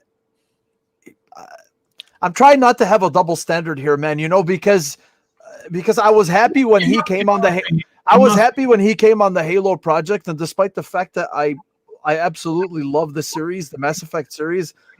I don't know, dude. Do you guys think like at this point, even by making these moves and by trying to get back in people's good graces, do you think these kinds of moves will be enough? Or, I mean, when the hell do they even have a storyboard at this point for this game?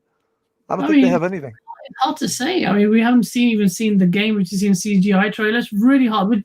With Staten, it's slightly different because Halo is going to be supported beyond the launch. I don't think he's going to make. There was some reinforcement of like confidence in it with that, but you do realize the campaign's already done.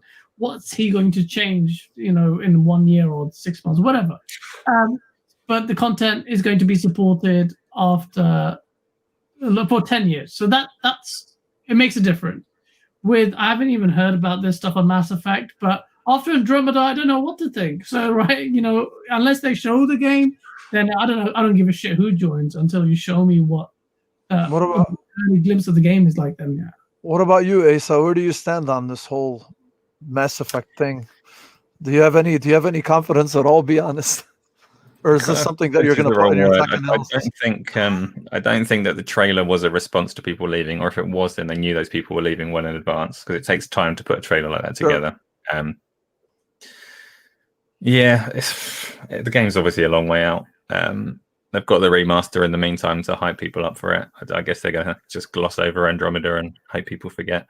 And short of like a catastrophic reception, I'm definitely going to be getting the next Mass Effect to give it a go, because I love the franchise and what they did with it in the past. So. Mass Effect is shit. Oh, yeah, camera's back. Sorry. I just want to test if you were there. I can't see. I can hear. I can see you and I can hear.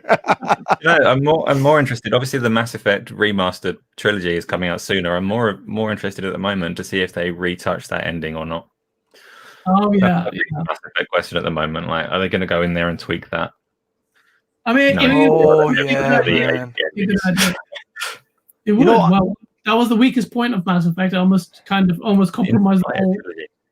How I don't know, man. Like, what can they? They can the sequel. That's what they can do. No, I'm saying they can take the opportunity to totally wreck on it and set up this next game. Here's the shitty thing. Any one of the endings that they pick in 3, whichever one, if they decide to make any one of those endings canon, it's gonna piss people off. No, I mean, anything pisses people off. So do they create something completely brand new that wasn't in the previous game, or do they just go with like, hey, this is what's canon, this is what we're making canon, and this is how we're moving forward? I mean, it's really interesting. Man, that's really going to be shitty. I mean, it might be great, but I feel bad for them, because that's like those fans are rabid, especially when it comes to 3 and the way that it ended.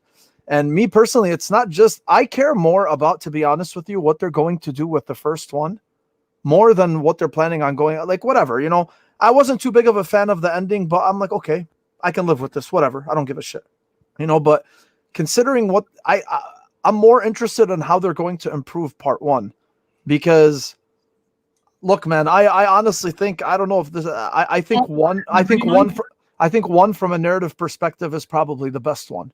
I think it had the best story, and I think I personally loved it, but obviously it aged the worst out of all of them, in terms of the gameplay and just a lot of shit that could be streamlined and fixed. So that's really what I'm interested in, because if you don't improve 1 well enough to bring in the newer generation, the younger generation that really didn't grow up with Mass Effect, if you don't do enough, then it's only going to be people like us who are fans of the game that are going to buy it. So, and nowadays, I don't know. I think that'll be interesting to see what kinds of improvements they make to it. I'm looking forward to it, Mo. Whenever I play it, I am getting into it fresh, because I have played the old one, so I have an idea and the idea. But whenever I jump into this fresh, I do have a feeling that I'll be able to tell if they, ramped it up to this generation or whatever. And I hope they do. And that's the thing also about the story, like what you're saying, if it's canon or not. Like to me, I don't even know what it's canon is. So it's the thing is one was more of an RPG than its follow-ups. Yeah, you know, like they really streamlined 2 and 3. They became more action. They were still RPGs in a sense, but they became more of action RPGs, and there was a heavier emphasis on action than the RPG elements themselves. And I think part 1, I really liked the RPG elements. Like they were awesome. You know, I mean, clearly, but whatever, man. We'll see what they end up coming up with. So hey, I thought this was interesting to bring up because I think it's fucking bonkers, man. So Daniel Ahmed, you guys follow him, I'm sure, the industry analyst. You guys know what I'm talking about? Yeah. So he had tweeted out a couple days ago. He said, or I'm sorry, 4 days ago. So 33,000 PS5s were sold on eBay through December 1st. The disc PS5 had a median price of $1,021 US dollars. Digital was $937. Scalpers earned around $19 million in profit.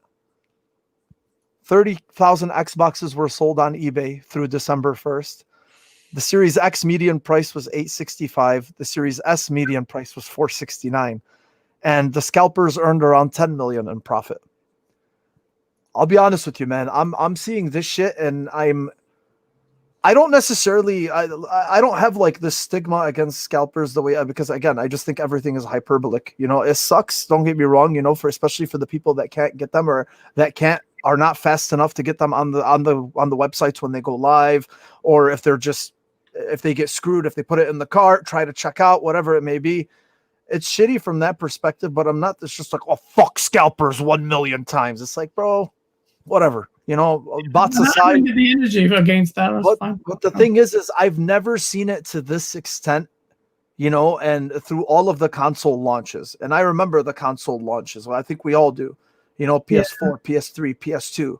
I've never, ever seen scalping to this extent, unless like my head was just buried under the sand all these years. I mean, this is insane. You know, I mean, isn't it down to the way these both companies manage that? The launches of these, or there's something to be said for the fact that a lot more is being bought online now, so it's a lot easier to scalp than previous console launches where there were no viruses and people actually went into shops to buy things. Oh yeah, that's a very good point. Yeah, that is true too. That is true, because the last gen consoles came out 8 years ago, and I mean every year just online shopping just becomes more and more popular. It's kind of like I just feel like it's become the standard now. I swear to God, it's like all brick and mortars are gonna. I feel like everything's gonna fucking close soon. Yeah, I swear to God. Because the year that we've had, like, gaming has exploded anyway, so it's just a massive demand for them. Scalpers are just opportunists who see them, have the means to get them. It's like easy money for them, and like you say, like I wouldn't give them the time of day. I'm not like a fan of what they're doing, but there's no point getting all bent out of shape over it. Like at the end of the day, they're going to end up with more money than they spent. Sad thing, but that's how it works. I don't know. I think it's unbelievable. You know, like if you're Xbox or if you're Microsoft or Sony, and you look at these numbers and you're like, holy shit. I mean, yeah, they got their numbers. You know, they got their money from the consoles that were sold. But fuck, man, I mean, look at that. These consoles were selling for twice as much. It's incredible. It definitely goes along with what you said, you know, because now it's just become more of a standard to buy online than it was before. And I think because of the situation that we're in now, but really because of COVID, this is really what's forcing it even more, you know, because there's still people, dude, I lined up for the PS5 and the Series X at GameStop. Right. And for I got lucky because one of my friends who manages one of the GameStops, he gave me a heads up for the PS5. He told me, he's like, hey, we're getting 6 in the store. Do you want one? I'm like, yeah. He goes, well, you better come now. Right. So I pre-ordered it. And then for the Series X, I waited in line as well, because I knew at that time, I'm like, look, if I wait in line and I get these now, then it's definitely going to be guaranteed on day one, because there was so much shit that was going on online that like everybody was worried about whether their consoles were going to be guaranteed or not. Hell, a few days before, it was like 2 or 3 days before launch, people's consoles hadn't even shipped yet. And everybody was just shitting bricks. Everyone was checking Amazon, Best Buy. They're like, why hasn't my console shipped? What's going on? Yeah. I don't know. It's I thought that was fascinating. Honestly, I thought those numbers were incredible, and yeah. We're all paying it though, aren't we? We know people who haven't managed to get their consoles. Someone was messaging me the other day. Is like, look, can you find the PS5? They're like triple the price. Or how much is it worth paying a grand for it?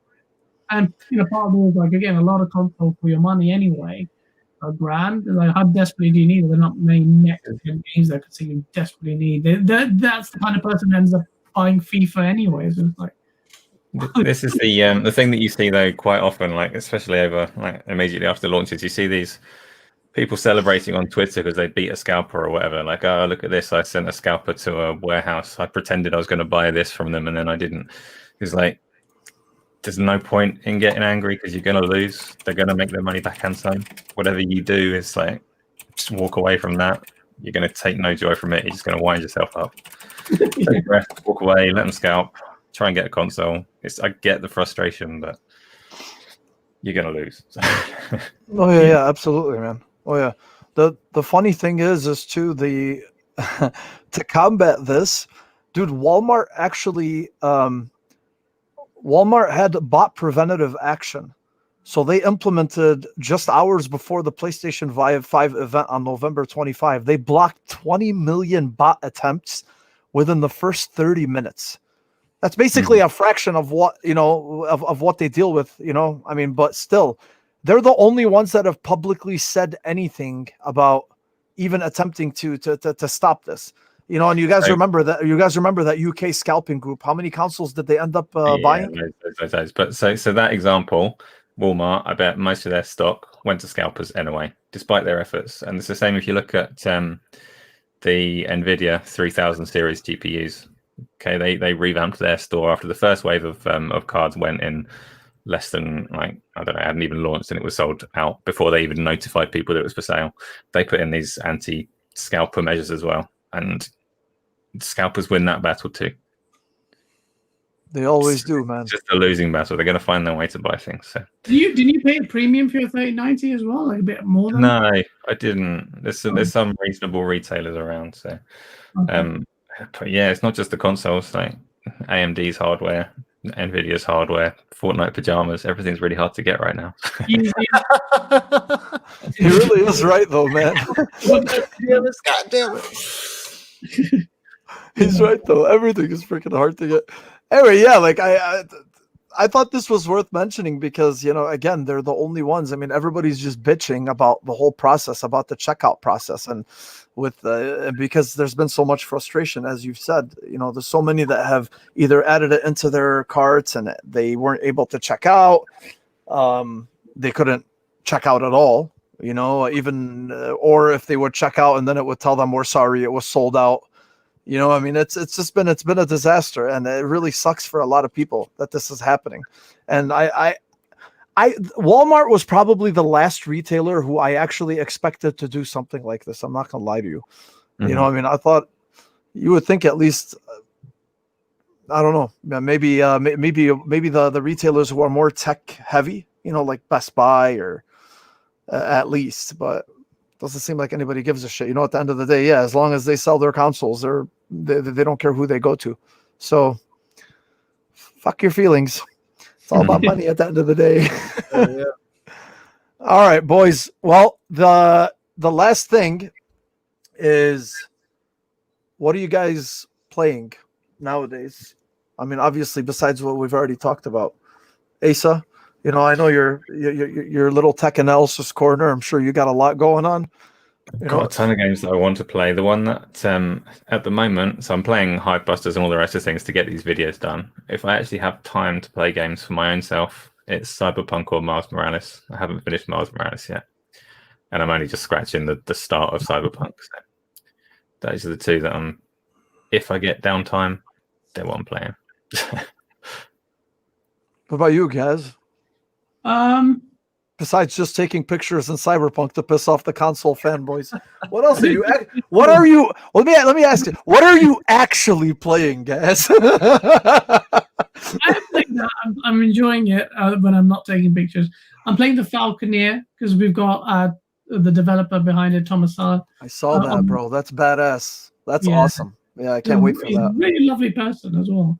Really chilled, really passionate about his game. And yeah, he's a really nice guy. I'm really looking forward to talking to him tomorrow, along with the dev for Stellar Warfare. It's going to be interesting to get Indy's perspective on things, on game development, and also maybe get their take on stuff like Cyberpunk as well. It's be cool. Yeah, be playing Falconeer, be like I mentioned, Ghosts of Tsushima. Been into that. I want to get to finally play Spider-Man, but I also am a massive multiplayer fiend, so I play a lot of Apex Legends. Oh, you do? Yeah. So. Oh shit. He doesn't. Yeah, dude, I played it today. I played it with Selena today. She's shit at the game. Sorry, Selena. Yeah, I play that all the time. Everyone makes fun of me for not playing Valorant and spending all this money on skin packs. I still play Valorant, still play Apex. I just do it secretly so they don't. Hey, Gaz, are you looking for Alana Pierce in Cyberpunk? Am I? Yes, I am, and also in real life. That's what Diego just said. But I'm definitely looking forward to finding Alana. Well, if why you do you wanna, think I want to cheat, he's the reason why. if you want to cheat, Ainsley just saw her in the game yesterday. Really? Yeah, he met. Well, not her per se, but like he met the character. He saw the character in the game, who she plays. Yeah, isn't she like over there in the dumpsters or something? What is it? Isn't she like over there in the trash or something? No, fucking no. That's the Xbox. He wants the version where she's got a face. Like, I'm pretty sure she's over there by the dumpsters or by the, where all the trash goes or whatever. Where you get, man, I don't know. I can't even say any story bits because I feel like. Don't say shit. Yeah, I will. Do not say anything. Faz, I have no idea what it is that you're talking about. Everyone's just having a lovely conversation. She's a really good It's not like I want to marry her or anything. Actually, maybe. I don't know. You actually did. You kind of proposed to her the other day on Twitter. I did on Twitter. Indirectly. Yeah. Did she respond? Did she respond at least? Did she like your comment? You know what's funny? She actually liked one of our Instagram posts. No one likes our Instagram post, but Alana Pierce actually liked one of our news posts. I'm like, what? Like, but I invited her to the show and I heard nothing. She's massive now. But Alana, if you're watching this, remember when we're big, you're gonna regret. Thank you, man. I'll still be like, I love you. Yeah, he does. She's amazing. She's like a massive gamer. She's come from a really cool background where she's so open about how they couldn't afford any games and they really struggle like typical family struggle, like they have to trade in. Proper gamer to the core. She's got really cool views on it and happens to be attractive while she's doing it. So don't judge me for it or judge me. I don't care. I'll find Alana Pierce on Cyberpunk. Hey Mike, clip out the last 30 seconds and let's send it to Alana Pierce as some type of oh yeah, I'm sure. Hey Alana, we don't have a fan, we have your future husband here. Yeah, marry me. It's a declaration of his love. Oh, the damn live on air. That's so embarrassing. Mike, what are you playing, bro? You still juggling? You still juggling? Whatever. Yeah, I'm playing Avengers, Cyberpunk, Warzone. I got this sick shirt from my buddy, by the way. I don't know if I mentioned that. Badass, dude. Yeah. Shirts. He got me like a Miles Morales shirt that's like has some Japanese writing on it, which was really dope. But he got me in like double XL, so I was like, we can't see a shirt, by the way. Can you? I was like throwing them to the. Oh wow, that's sick. It's badass. It's badass. Yeah, I thought that was really cool. I play Warzone with him all the time. He bought me a bunch of like gaming shirts and stuff, but they're too big, but it's all good. Throwing them in the hot water. But yeah, those games, I was playing a little Mario Party 8 on the Switch with my daughter earlier today, which it like felt really good to get out of the grind and the drama with Cyberpunk and like, oh, the Warzone new map and all that kind of shit, and just be like, oh yeah, like the fun side of video games or whatever, the like little stuff side of video games. My daughter's been getting like a little bit more into games, and I'm like, hey, check out these. You ever heard of Final Fantasy, or whatever? But I think that's cool because she was like never into that kind of shit before. So I don't know what's going on in her mind. But yeah. I'm pretty much enjoying. I just got Virgil for the PlayStation 4. Sorry, guys. I just got Virgil for the PlayStation 4 Pro, just to spice it up a little bit for you. Yeah, so I'm interested to see what he's all about. I hope he's probably good, but unfortunately, I have a feeling that he's gonna feel just like Devil May Cry 4. Yeah, that's pretty much it. Rocket League and shit with the buds, Neo 2 I want to get back into. Like, regardless of all the shit that is happening right now in gaming, I mean, it's pretty crazy what's happening right now in gaming. I'm not gonna lie. But like, I don't know what it has been, but this last month for me particularly has been like a really good, juicy, like feeling kind of like a kid again, Mo. And I always tell you about that, like, fuck nostalgia. Like, I don't like that kind of whatever. Like, I don't care for it or whatever. But I've been feeling that lately, which is a good thing.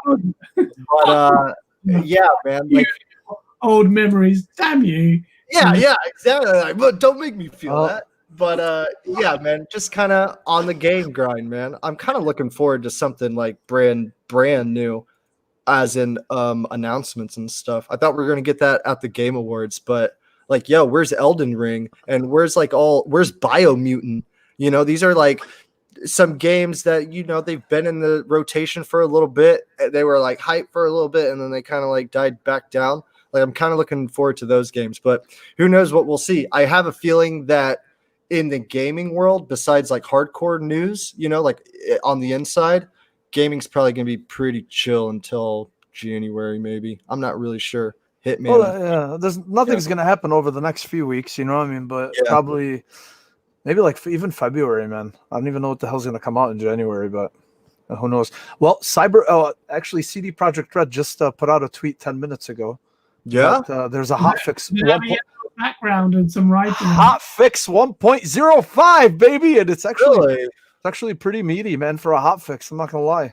So, not too bad. No, not gonna do shit right now. But platforms, Mo. It says Xbox and PlayStation systems PC version will follow soon. Interesting. Yeah, maybe it'll take all the haze out. That'd be great. Give that chick some legs. We'll see. Stop having people fall from the sky like it's raining. All right, boys. That's all I got for this week. I mean, we already knew that half of the conversation was going to be dominated by one topic, except for the part where Gaz and I were screaming over each other. You know what, bro? You really fucked up my equilibrium earlier. You know that, man? I tried to just, I know you did it on purpose. That's why I went with it, because I love it. I'm like, yeah, yes, bring that spice, baby. Yeah. You like it. We all win at the end. Hey man, I appreciate you guys. I swear to God, thanks for coming. I know it's it's late for you guys right now. It's almost 1:00 in the morning, so I appreciate you. And then guys, everyone in the chat, everyone listening, I appreciate you. Thank you so much. I know Gaz and Asa. You guys are used to your 1,500 viewer count. So. Had to take you boys down a little bit this week. I'm just fucking with you, man. I'm messing with you. I swear to God, I'm messing with you. A few months ago, we were having less than the viewers. I know, bro. Honestly, dude, I don't. Listen, man. When I first started this, you could talk to Mike. I always told him, I'm like, I don't give a shit if there's 0 people watching. I really don't give a shit. I genuinely don't. I know all of our friends and everybody, the supporters and the ones, everybody's fantastic. But like, it is what it is. I mean, it's awesome for me, man. Yeah, because this is the only way I can actually speak about the shit that I love. I can't talk to my wife about it. I don't have friends here who I can dive into conversations like this. So one day I was like, you know what? Fuck this. I'm going to start a podcast. Hey, Mike, you want to start a podcast? Yeah. Like, sure. That's how it started. You did a really good job, man. I love your energy. I love. Oh, shit. I'm telling you, man. I swear to God. Anyway, boys, I appreciate you guys. Thank you. Get some sleep or play Cyberpunk. Guys in the chat, thank you so much. Thank you for joining and for supporting. And yes, such a pleasure. Play Cyberpunk. Not on console. Not on console. Maybe Series X and PS5. But not the base potatoes. It's not a potato. God damn it! It's not a potato. It's not a potato. God damn it! All right, I'm out. We'll see you guys later. Guys. Thanks for joining, Asa Gaz. Awesome, buddies. Awesome. Thank you, Mike. Cheers, Good. man. Yes. Ashley. Play that song. I want to.